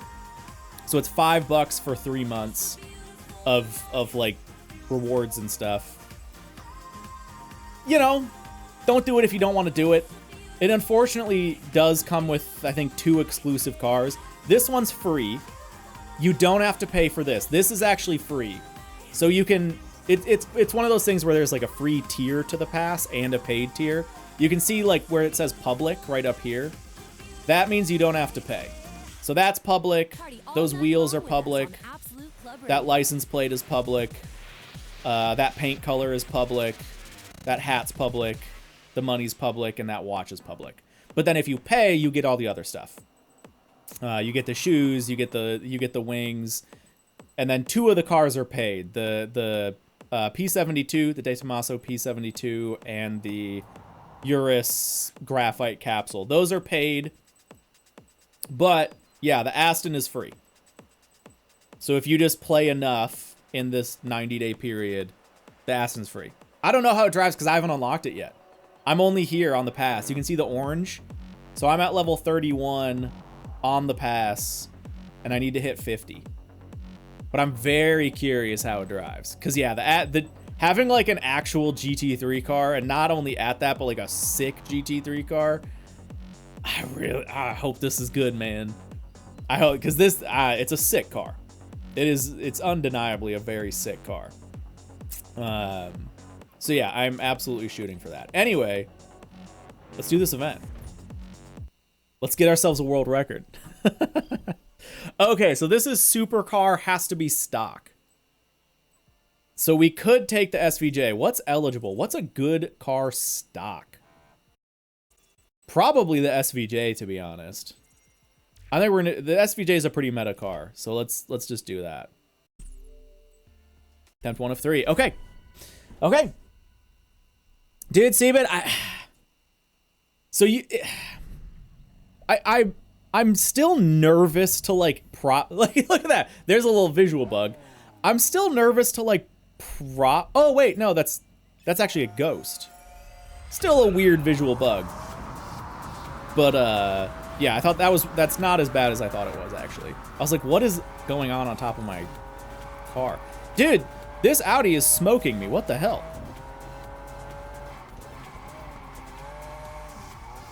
Oh god, and this thing's kind of understeery stock. Uh-oh. Guys, I might not do so hot here.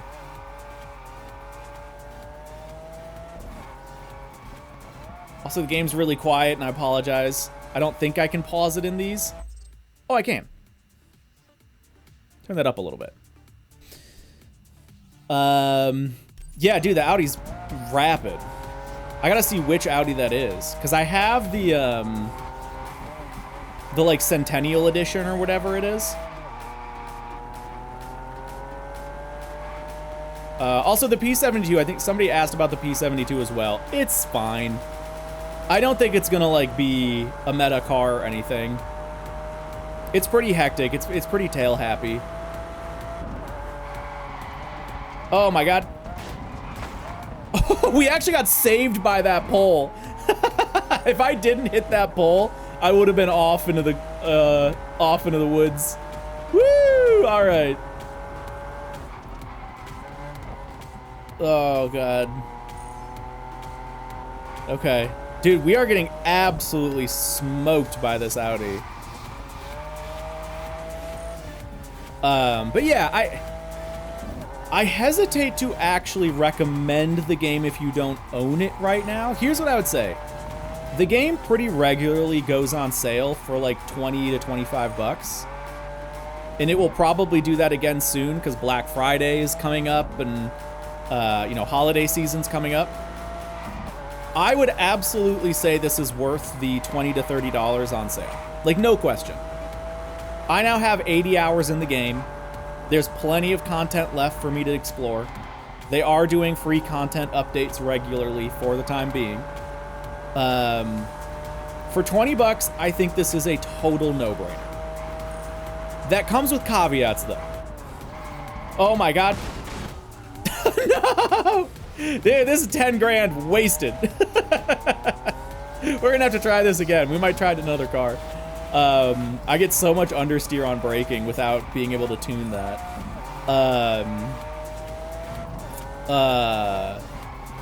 The game's performance is not great. If you don't have a good PC, expect to play the game with low graphics and not get very good frame rate.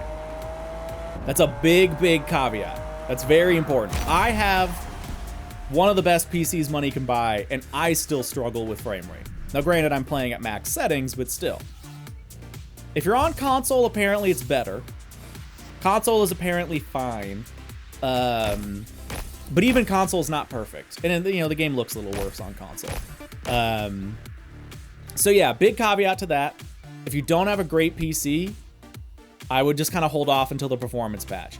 They're planning a performance patch in, I think, a month or two. I think it's like end of December, early January or something. Maybe even a little later than that. Within the next few months, they're planning a really big performance patch. Oh, no. Wait, oh, no, that's the online board. That's not the high stakes board. I think it just takes a minute to load.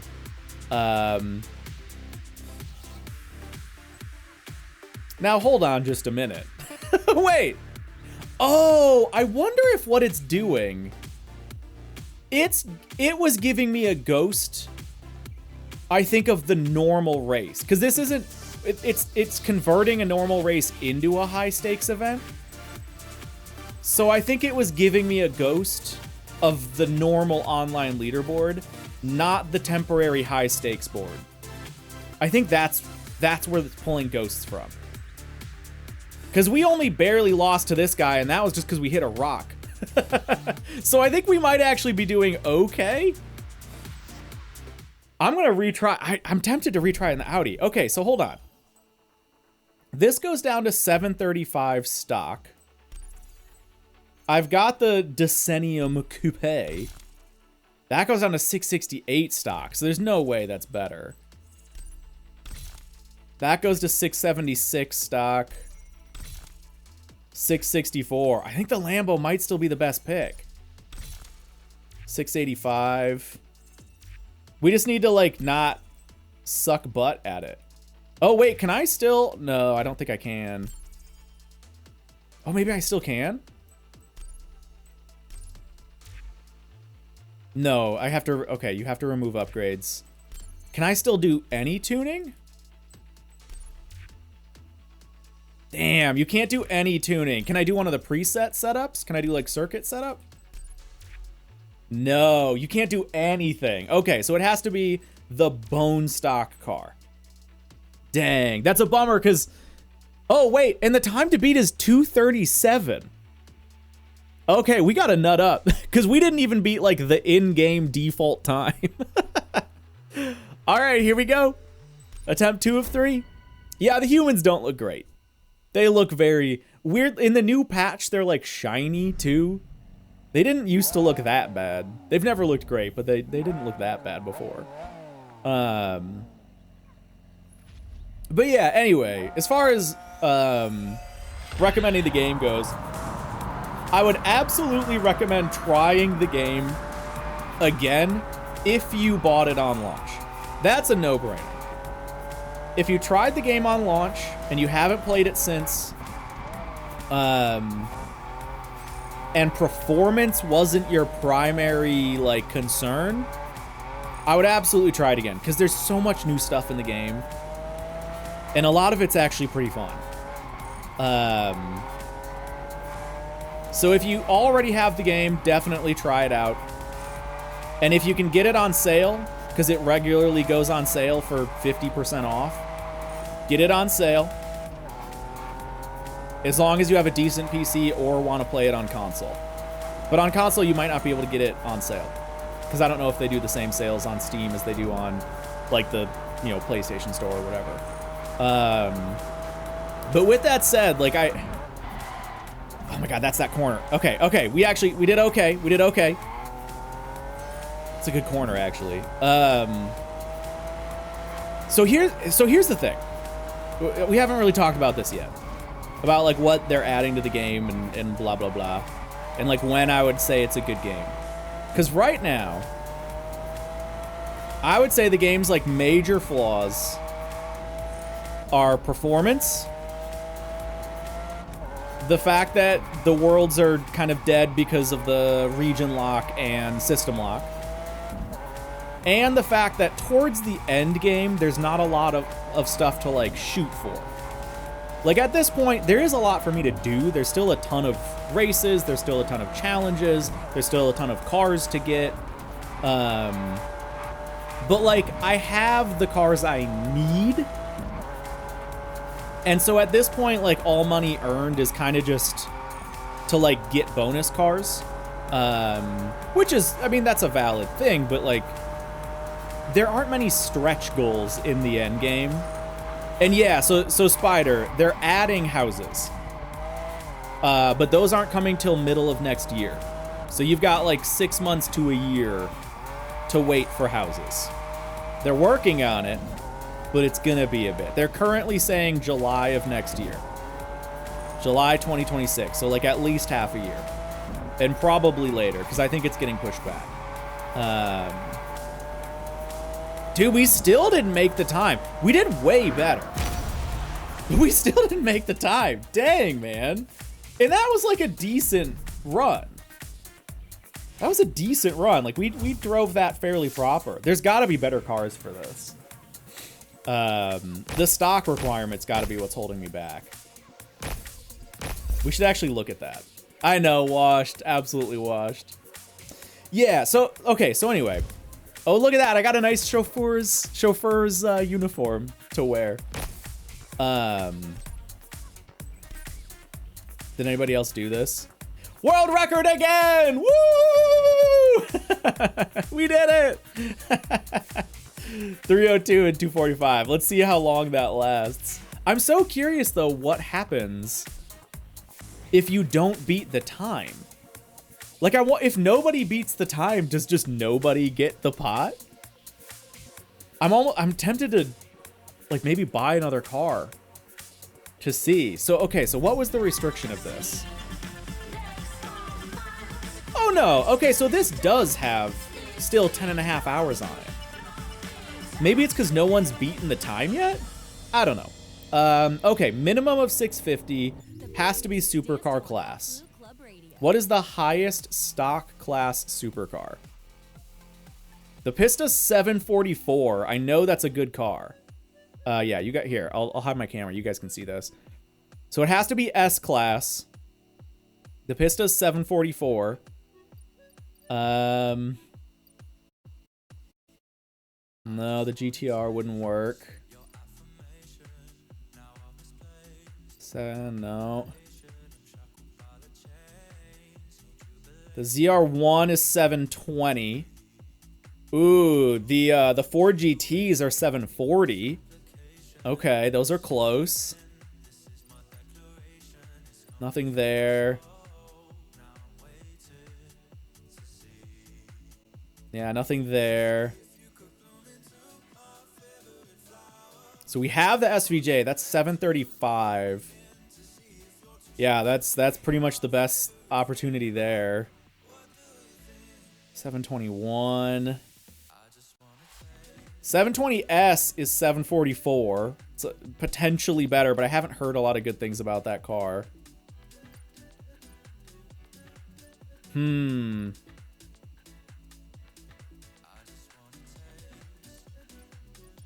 think we've kind of hit... Yeah, we've kind of hit everything at that point as far as stuff we can buy.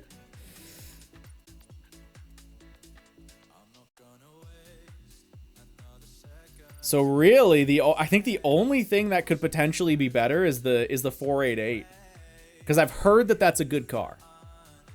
I've heard that that's a good car. It's not too expensive. 2.4 is palatable. It's rear-wheel drive. It's slightly higher. 744 versus... What's my Lambo? 735. So it's like not even 10 higher as far as performance points go. Yeah, this might just be one where... Right, God, yeah. So they just did like a big... Well, not just, but they recently did a big like balance patch. And some of the performance... I don't know what you call it. The performance indexes, performance ratings for the cars have been dropped. So some events are like not possible. Like the... This one here, 2-horse race. There's a challenge to do this in 1 minute and 10 seconds. I have, I think, the world record on this. Or at least, well, not the world record, like the region record. I'm at least in like top 3, top 5. And I'm at 123. Like that, it's just impossible. You just cannot do it. Because yeah, they just set the speed challenge wrong. So yeah, this might be a case where this is like a pre-nerf situation, but I'm still because I don't own the 488, so I'm kind of tempted to do one more attempt in it. Go buy the 488 and do one shot. Maybe I'll sit on it. We'll see. Can you look at the leaderboard without? I think you can. Yeah. We'll see. We'll hold off. I'm gonna hold one attempt. I'll check in on the leaderboard later. And we'll see if another car does it better. Because currently we do have the world record. Or the region record. But yeah, we'll hold off on that. But okay, anyway. I did... You guys, I'm getting like bonus sidetracked today. Let's... Ooh! 220K for this contract? Oh, hell yeah. And he's rushed, which means we can actually drive fast. Yeah, we're going to do this taxi contract. Let's get the Bentley. Yeah, we're getting sidetracked from the sidetrack. Okay, no. So big issues with the game are performance, the region and console lock, or region and system lock, and the fact that there's like not a great end game like stretch goal / money sink. And for what it's worth, they're working on all three of those things. Now, can they execute on them? Who knows? Oh shit. Hold on. There are 2 minutes left, I think, to get to this mission. Hold on, we gotta undo, we gotta not sidetrack from the sidetrack here. Let's go, we gotta go. I should have just grabbed the, oh shit. I wasn't paying attention to the road. I should have grabbed the Bugatti just so I could get there faster. I mean, we'll be fine, it's right here. But still. So yeah, those are like my three biggest issues with the game right now are performance, server, limited like server stuff, and the fact that there's not a good like end game money sink. All of those things are coming. They're working on the server stuff with the ORC and with the removal of region lock and system lock. They're working on performance. That's supposed to be coming within the next month or two. And they're working on housing, which is like the big end game money sink. So, in my own opinion, and I'm watching the time here.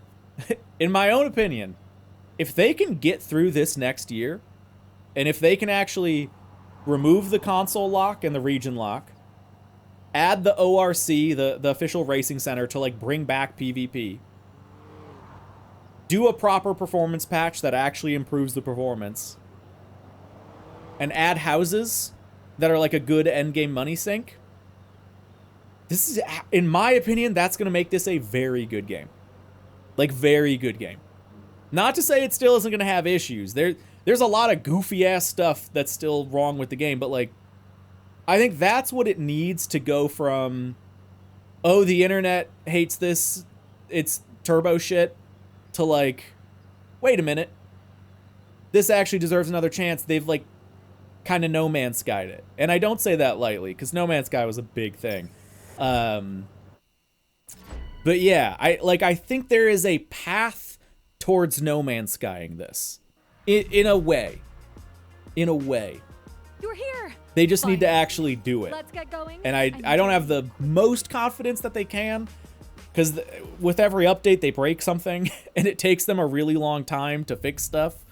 But I see the path. It's a narrow path. What's the end game where they're talking to the magic dude, Benedict Cumberbatch, and he's like, I looked through like 14 million possibilities, and this was the only one. Like, you know, that quote, it's that, but I now see that path for Solar Crown. Like, I'm like, there's a lot of opportunities for this to go wrong, Traffic is flowing smoothly but I see right the now. path to victory now. Like, I see a way where this actually becomes a really, really good game. Because I wouldn't have put 40 hours into this if I wasn't having a good time. I mean, that's, you know, that's just the fact of it. And they got a lot of stuff they need to work on, but I don't know, man. There's a fun game here. There's a fun game here. Hashtag not sponsored, by the way. Should clarify that. I have not been paid to say these things. Let's get the music going while we're doing this. There we go. Hopefully she won't ask me to change it. Yeah, look at that arrow coming up on the Bentley. We should be a little bit careful actually here. I shouldn't speed too much, because if a car like changes lanes in front of me, I'm still gonna be screwed.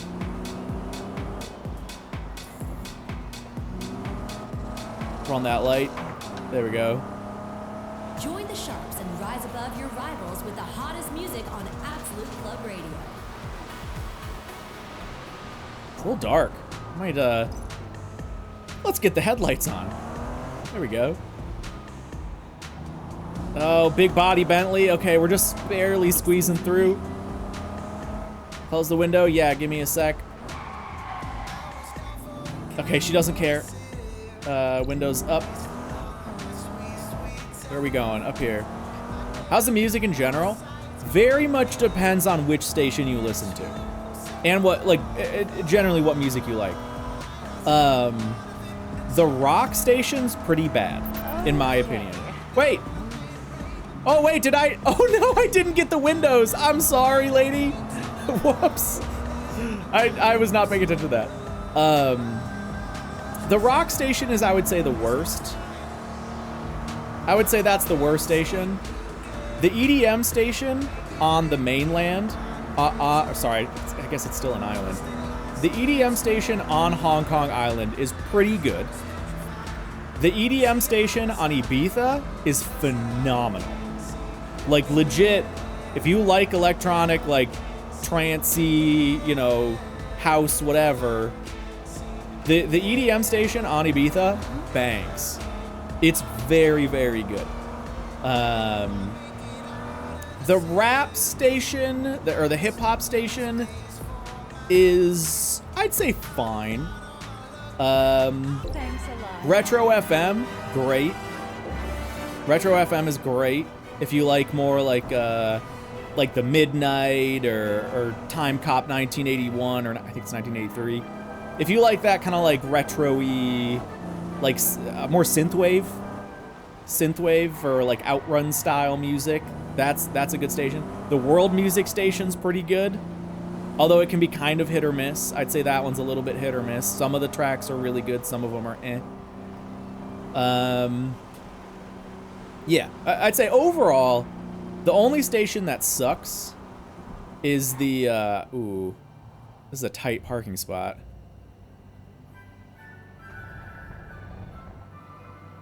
Expertly done. Thank you very much. Woo-hoo-hoo. Yay, we got 5 stars. Awesome. So quick. The only stations that are just not good are the rock music stations, and then in races you're forced into the race music, which is separate from all the radio stations, and the race music isn't really that good. So those are the only two stations. Dude, 300K for this. Actually, more than that, because we're gonna get the bonuses. Damn, that's good money. 360K for doing that mission. Sick. Yeah, I'm glad I did that. And this is the classical music station, which, I mean, I don't know, it's fine. It's classical music. Like, you know, it's fine. So yeah, if you like EDM, you're in the best spot if you like EDM. That's what I'll say. Absolute Club is really good, and then when you go to Ibiza, Costa Tropical is the EDM station over on Ibiza, and that is also a really good station. And then Retro FM is pretty dang good too. Like here, let's just, you know, we can just get a little vibey.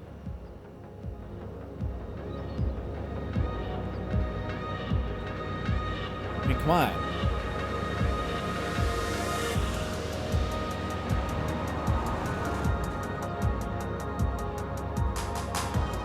Oh, engine off.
I mean,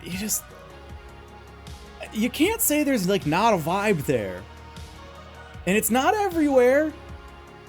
It's not everywhere, but like there's glimpses of it.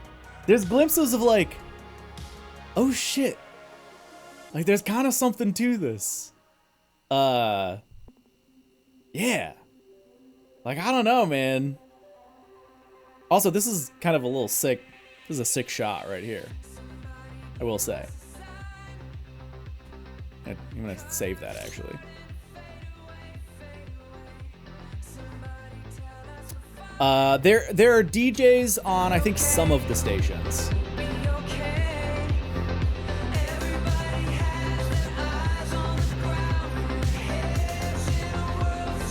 Yeah. Switch it back to that. Yeah, I really only listen to Absolute Club and Costa Tropical. Sometimes I drop it over to World Music or Retro FM. Oh, wait. I thought I heard there was somebody talking on the indie rock station. 24/7 and uninterrupted all across Hong Kong. This is Hip Hop Planet Radio. We'll be there in the car with you all the way to your victory in the Solar Crown Live. There you go. So yeah, there are hosts, but they're like generally pretty basic. Maybe all the stations have them. Queen, Angie Graham with Absolute You guys, Club. another player! Look at that! There's another person! Rubino! Hi! One other person in the map. Woo! Yeah, the game looks good when things aren't moving, for sure. When things start moving, you get all the ghosting and the noise, and you get like the low frame rate. But like, the visuals are there. They just need to like figure out the post-processing and the frame rate, and then it'll kind of come into its own. Because the visuals are absolutely there. Like, you can't, I know people on Reddit would, but you can't look at that and say, like, that doesn't look good. Like, that just objectively looks cool. That just looks pleasing. But yeah, and like, yeah, look at the city in the background is really nice. But yeah, it's got issues. And I'm probably like not even getting 60 FPS here. Yeah, it doesn't even feel like 60. I'm probably getting like mid 50s here. All right, I think I was gonna go back to Ibiza. Isn't that what I said I was gonna do? Yeah, social game, by the way. We've seen one player in the open world so far. We saw one person. We saw one person in the casino, and then we've seen one person in the open world. Yeah, let's head over to Ibiza. Show this to me 15 years ago? Yeah, right? Imagine if this is like what directly followed TDU2. Oh yeah, and I think I brought this up, but yeah, for anyone who like has the game and hasn't checked it out in a while, one of the big new things is the economy is way better now. Oh yeah, you can sell cars now. Oh, hold on, I want to, this will be quick. I talk about this in the video, but I do want to point it out. This is one of those like nice things, and we'll show a couple things off here. It's up here. Hi, dog. You can sell cars, but there's actually like a little bit of depth to it. So cars have a basic depreciation value, and that's apparently different for every car. I don't know how they decide it, but you can see the basic depreciation value for this is 10%. 10%. On this one, it's 25%. 10%, 10%, 15%, 20%, 25%.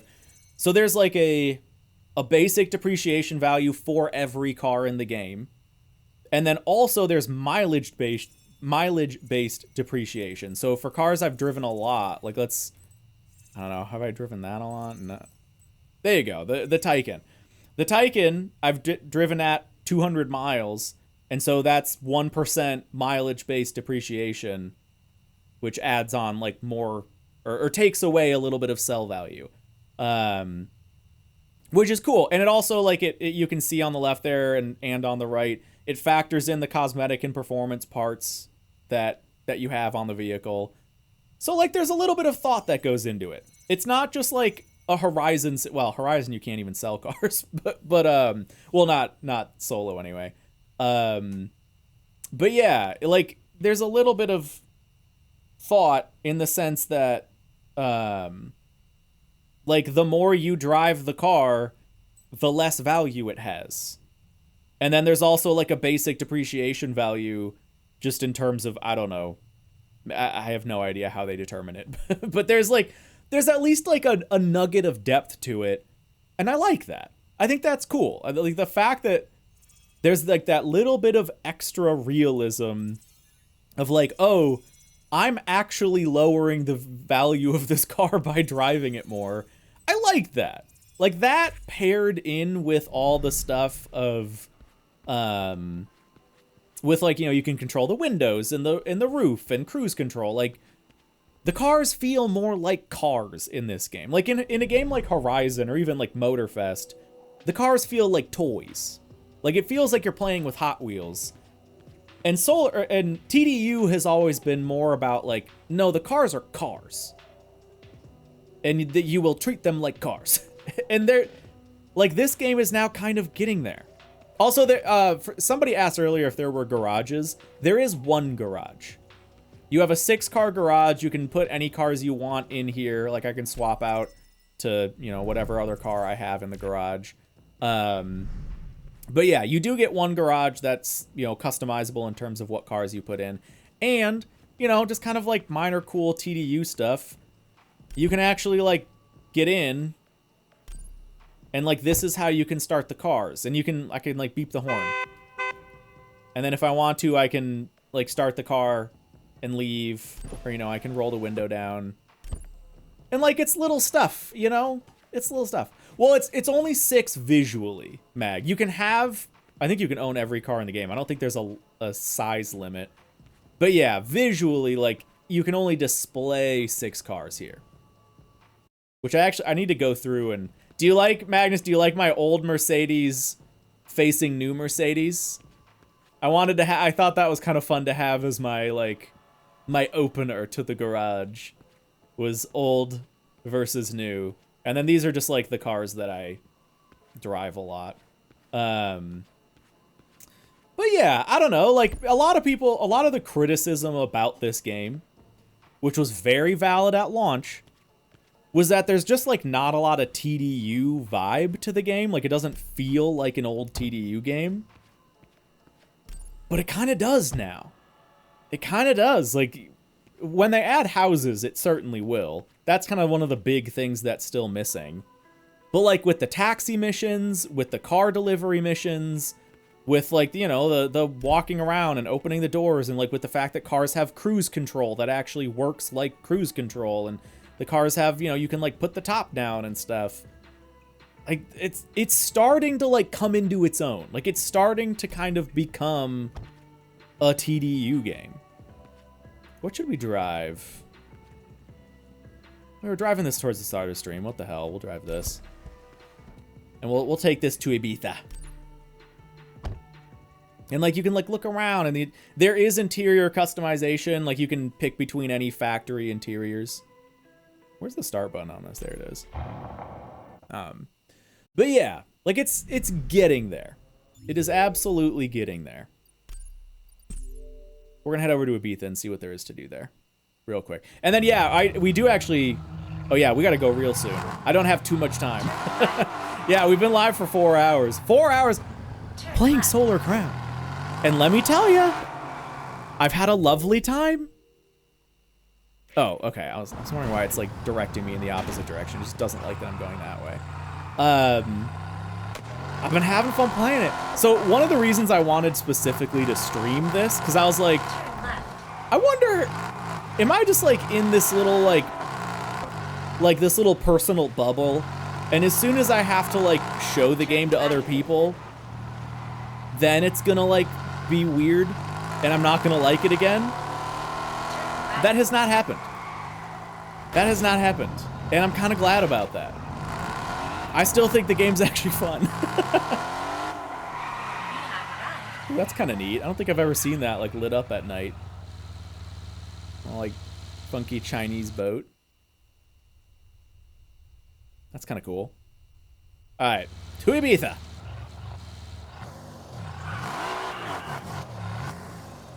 There you go. So yeah, I don't know. I mean, like I just really want the game to get there. My biggest fear now is like, now that I'm kind of invested in the game, now that I like want the game to do well, they're going to announce within a month, like, hey, Solar Crown, we're shutting it down. It just didn't make money. We're shutting it down. I just know that's gonna happen. I'm so upset. I'm like legit nervous about that. We'll see. I really, really hope they give it one more year. Just one more year. Get the houses in. Fix the performance. They'll free to play it? Oh, maybe. Also, like, okay, tell me this isn't TDU vibes.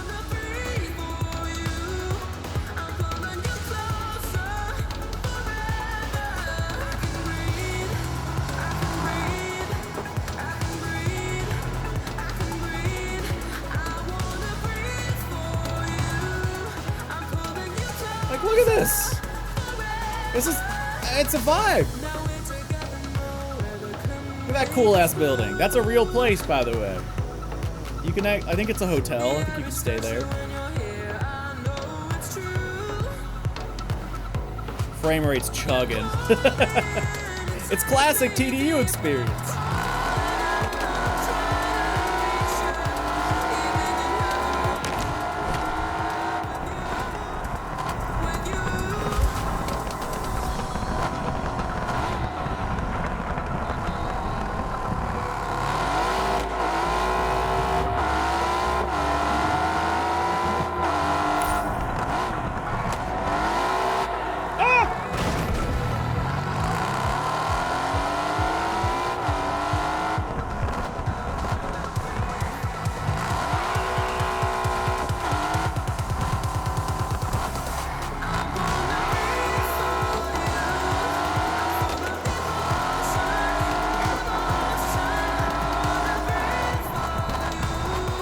Like, I don't know, man. Like, I get these moments. Turn it back down. Pop the camera back. I get these moments where I'm like, shit. It's kind of, there's a vibe here. There's a vibe here. And, like, I just want them to capitalize on it. I just want them to, like, have a little bit more time to, like, hopefully realize this. Because there's something here. We were just going no face cam for a sec, HokiHoshi. Yeah, you jumped in like right as I turned it off. Cars sound lovely. Alright, what are we doing here? Oh yeah, we haven't done any of these. Midnight Movers. Okay, Porsche 911 Carrera, Max 500. Alright, oops, sorry, I just hit my mic. There we go. Ooh. Okay, we can just fast travel there. There we go. I feel like this will be an underrated AAA game in the modern era. I mean, I think by definition this is more like AA. But if I promise, if it gets another year, of dev and they actually do most of the things they say they're gonna do, yeah, people are gonna come around to it. It's like, it's close. It's getting there. It's absolutely getting there, but it needs more time. It just needs more time. And I really don't want it to shut down before then. We're definitely not taking the recommended route. I think we're going the wrong way on a one-way. That's okay. Yeah, absolutely, HokiHoshi. Everybody is doing well. My kid just had her first picture day at school. That was a big dad moment.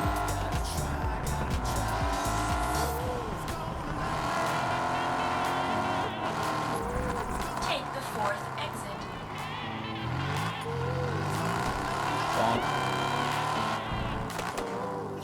exit. Okay, what do I need to do for this? What do I get for this? Hold on. Oh, can I? Oh, I can just leave that. Live. Oh, that's right. That's right. We've looked at this a couple of times. A t-shirt and 300K. All right, let's see what this one is.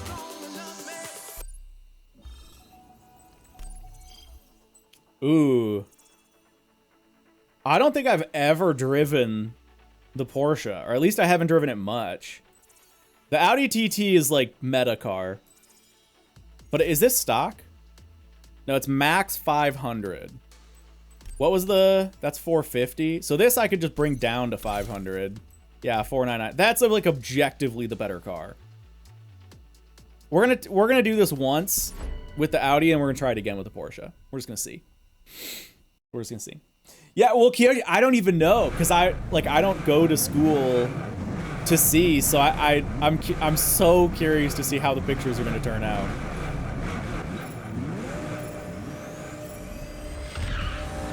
Oh, it's a domination race too. Okay, yeah, it's a good thing we took the Audi.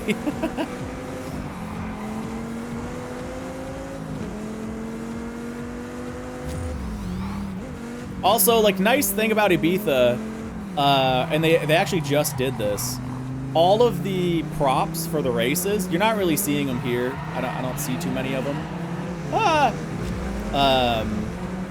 But the race props on Ibiza are all different. So like the grandstands, the barriers, just like all the trackside stuff. Oh my god, I'm doing so bad. I'm doing so bad. Yeah, it's all different on Ibiza, which is cool. Bonk. Game looks better. Yeah, they just did a big graphics rework to the game. And overall, it looks better. There's a few spots where I think it looks worse. I'd say most people agree it looks worse. But the game looks pretty good.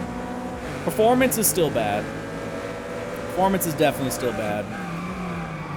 Oh my god, I'm underbraking so bad. The auto config must have taken off my brakes. Oh, dude, I'm doing terrible. Why? The 2 races we've done on Ibiza have been my worst races. I wonder if these are, I guess maybe they're designed to be a little bit harder. Yeah, you won't need those. Is the racing better nowadays, too? Generally. They did do, like, a big AI overhaul in, like, season 2 or 3. I think the balancing is still a little all over the place sometimes. Like, there are some races where I have been, like, a minute ahead of the P2 driver. And then, obviously, you're seeing here, I am on expert difficulty, like max difficulty, and I'm kind of driving like an ass. But, yeah, you can see here I'm, like, middle of the pack. So it still is a little all over the place. But they're not, like, erratic. They generally drive pretty competent. And it kind of just depends, like, if you're able to take a meta car, you're probably going to smoke them. And if you're not, they're probably going to do pretty well. Oh, God. Dang, dude. Yeah, we got cooked. We got absolutely smoked. P5, maybe even worse. We'll see. Ooh, a little bit of stutter there. Ah! Turn around, there's just a car. Yeah, the AI is perfect, guys. No issues. Yeah, right, Ami, right. Like, you can start to see these, like, glimmers of vibe. And the nice thing, too, is, like, it's TDU vibe. It's not, like, Horizon or Motorfest. Like, it's a distinctly, like, TDU kind of energy. All right, I forgot we're doing one of these. Okay, so we still get some points towards the rivalry event. All right, I gotta try this in the Porsche. I think the Audi's still the better pick, but I'm gonna try it in the Porsche anyway. And then this, I don't have a watch on. I don't know why I just looked at it. I do have to go after this, I think. All right, let's swap over to the Porsche, which if we wanted to, we could go upgrade. We have 50 like performance points to spare, but we'll just try it stock. It'll be like how old games were. People don't like it when it's released, but they give it time to develop and see videos, and they try it. The game gets growth. It won't be perfect, but that's most games. I understand the game still have a lot on their plate. Yeah, like, I think they're heading in the right direction. I think undeniably, they're working on the stuff that they should be working on, in my opinion. They got caught up on the roundabout. If they can figure out, like, the performance and the visual issues, that's going to be really big. Because, like, I would say...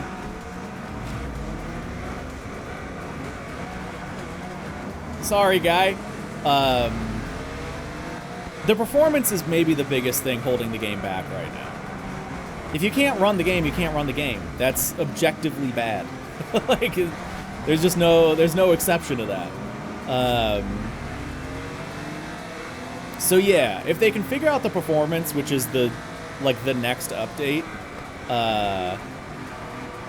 that's going to be a big move in the right direction. Because then it's just like, okay, you can actually, like, play and run the game now.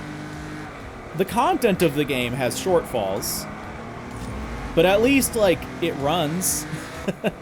Yeah, unregionalizing and doing, like, an actual global server, that'll be huge. There's no, as far as I know, they don't have a time window on that. I could be wrong. But yeah, that, like, those two things alone. I would say if they can do those two things, I would consider this to be a good game. Ooh, wow, that really hurt hitting those. Yeah, performance and server stuff. If they can figure that out. Because the thing is, like, multiplayer makes games just inherently fun. If you're playing a game and there's other people in the world that you can interact with and race with, that's just inherently fun. And that's its own end game in a way. Like, PvP is end game. And there's a lot of PvP structure to the game.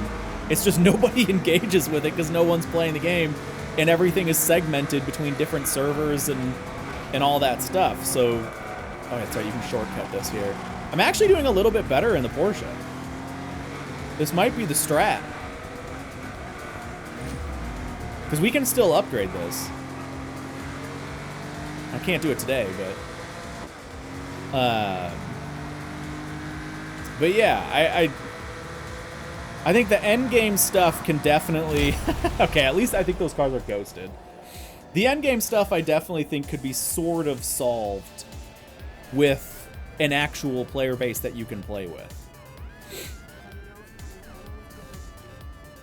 Heck yeah. Thank you. Have fun. Okay, I think we got a podium. Yeah, there we go. 3rd place. We got 8 points. So yeah, these are every week. This is another different type of event, which again is, I think, kind of a cool event style. What are these called?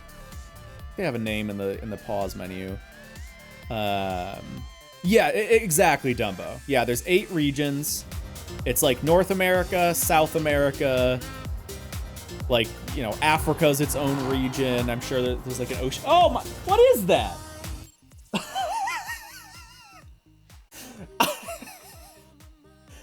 I so wish you guys could have seen that. So my windows are open and it's winter, so I have the screens off, so there's just like unobstructed access to outside.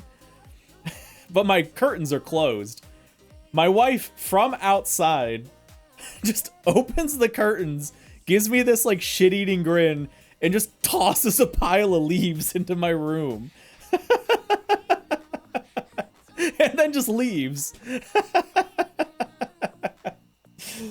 Oh, I got leaves all over my sim rig.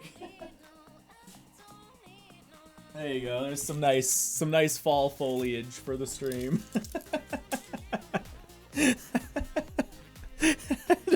just looking over, and she's just like peeking through the curtain with this like sly grin. Anyway, yeah. I mean, Dumbo, in theory. Also, I'm so sorry if you can hear my kid crying. Apparently, she's having a tough time getting into the car. But anyway, apparently, sorry. I should be theoretically in like one of the bigger regions. I'm North America on PC. Maybe console's bigger, but I would assume out of the 8 regions and 3 consoles, NA PC should be one of the biggest, in theory. And I barely ever see other people. I mean, this whole stream, we've streamed this game for 4 hours. Or, well, we've streamed the game for like 3 hours. Because it was a lot of yap. We've seen 2 people. In 3 hours playing the game, we've seen 2 people. Now, there have been rare instances where I've seen... Yeah, North America is all one region. Yeah, somewhere Alex, the community manager, like Alex7, the YouTuber, he's also the community manager for the game. He somewhere posted what all the regions are. And I'm pretty sure all the US was one region. It's all of the US. I think it's like all of Western Europe. Maybe all of Europe is one? I can't remember if Europe is split between 1 and 2. If the US is one, then Europe should also be one, in theory. But maybe, like, because they're a French studio, they've got more servers there. They can... I don't know. But yeah, I know, like what Dumbo is saying, there's definitely 8. I know there's 8. But yeah, it's, like, that is an objective truth, an objective bad thing about the game, that, like, I am, in theory, on one of the most populated servers, and in 3+ hours of playing this game, we've seen 2 people. Like, that's bad. And that also makes me think and worry that it's not even showing you all the people on your server. Because, like, okay, so let's look at this. Let's just go to Steam right now. Go to the community hub. Oh, it's not showing. Here, we'll go to Steam DB. Why did that open there? Here we go. Steam DB. Solar Crown. Okay, so right now on PC, there are 200 people playing right now. So split that 215 people between 8 regions and assume that North America is probably the biggest or one of the biggest regions. Now, this is already PC. There's my wife's car. So my assumption here would be there's probably like 30 to 50. Maybe let's say ballpark 50.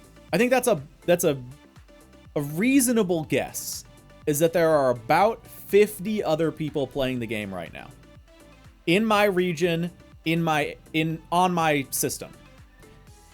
So in theory, because this is an always online game, even if there's only 50 people playing the game, we should still be seeing those people. And that's what makes me more nervous than anything, is like, where's those people? Even if there, because there's not 2 people playing the game. We know that. We have the data for that. And again, North America, like, has to be, even if there's 10 people, where are those 10 people? Because we've only seen 2. So that's what has me more nervous than anything, that, like, it's not even just an issue of the game being region locked and system locked. It's also that, like, the servers just don't work. Because, yeah, like, I'll be dead honest. Even if there were, at any given time, only 30 to 50 people playing the game, if you were actually grouped with those people, you wouldn't really care. In fact, it would arguably be a good thing, because you'd, like, see all the same people all the time, and you would like, there'd be, like, a little, like, server community around that. Like, it would be like an Ark server, or like a Dust, or not Dust, Rust, or like a Dune server, like one of those, you know, like survival crafting MMOs. It would, like, develop that vibe. But the problem is, like, they're not even there, because, as you can see, there's literally nobody on Ibiza right now on my server. But there probably are other people playing on Ibiza right now. Out of the 30 to 50-ish whatever people that are playing the game in my region on my system right now, In theory, some of them are probably on Ibiza, but I'm still not seeing them. So yeah, it makes me worried that there's like deeper issues. I would hope they're gonna work on those issues, and hopefully get that stuff figured out. But yeah, like there are clearly more problems than just the server and region lock. And I almost think they should fix that like first. Like maybe the problems are one and the same. I don't know. Like none of us are gonna know. But if they can literally just group all of the existing players into a lobby, it wouldn't feel as dead. Because even if it is 30 to 50 people, that's still 30 to 50 people. That's still, you know, 29 to 49 more people than we've seen this whole time. So yeah. Oh, Gobluff says every time you enter an event, you lose the lobby, and every lobby has low player cap. Yeah, so I know the open world has a max of 8, right?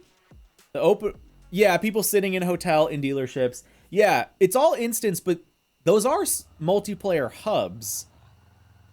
But yeah, I think it might switch you. And maybe Gobluff, I don't know if you know or if anybody else knows.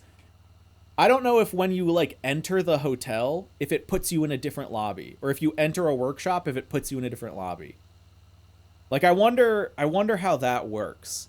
So I just fear that there are like deep core issues with how the servers and lobbies are structured, that like even if they get rid of the region and server lock stuff, is that gonna actually fix it?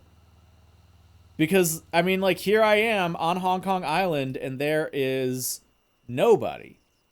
But, like, there are other people. There have to be. There have to be other people. Now, granted, yes, some of them are going to be in social spaces. Some of them are going to be in races. But, like, some of them also have to be in the open world, in theory. And we're just not seeing them. So I wonder if there's some issue where, like, there's a set number of lobbies and it's trying to like evenly distribute players between lobbies, which means that like there's just there's just like a buttload of lobbies spun up that have one player in them. Yeah, I just don't know. So like that's a big thing they need to fix.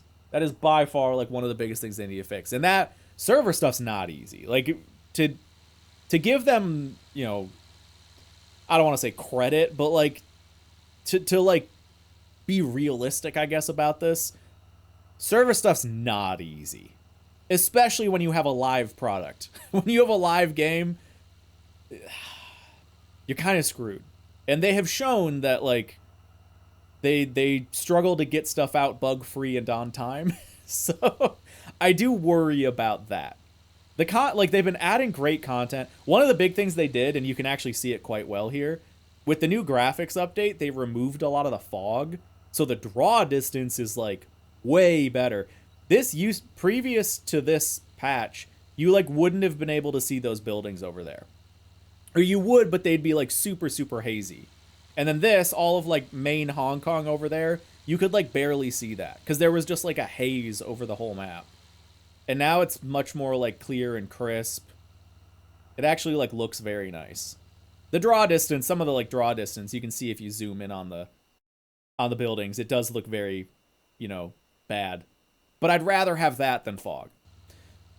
You know that thing in NFS 2015 and also I think in Heat where you actually see people doing their own races? Yes, yeah. Yeah, the races actually like still happen in the open world, more or less. I don't know if there's some sort of like system to that. Yeah, this game could totally use that. Yeah, absolutely. Absolutely. Yeah, Harkinar says main turnoff is the server stuff if I wasn't worried about my device's performance. Right. I mean, like, that's, for me, I'm fortunate enough to have a very nice PC. I can kind of brute force the performance stuff. And if I wasn't being picky, like, I could turn down settings, and absolutely I could get a stable 60 FPS if I just, like, turned down some settings, especially the reflections, because that one's the most expensive. So that's like its own thing. But like everyone is affected by the server stuff. Even if you have like, you know, a NASA PC, everyone's just playing by themselves. And that sucks. So and it sucks too, because like even the leaderboards are instant. So like we've been making jokes because I've been getting like world records. I've been at the top of leaderboards, and I'm at the top of like a good handful of leaderboards on these races. But those aren't world records because, again, that's split between 8 times 3. Yeah, that's split between 24 different leaderboards, which sucks. So, like, you can't, if you get a world record, you can't even know if that's actually a world record because someone in Europe might have done it better, but even the leaderboards are not global. And you'd think that would be an easier thing to make global. Like, it bums me out. Trying to look at the Xbox website for game price, doesn't show any standard. Cheapest is silver for $79. Yeah, the base game I think is $50.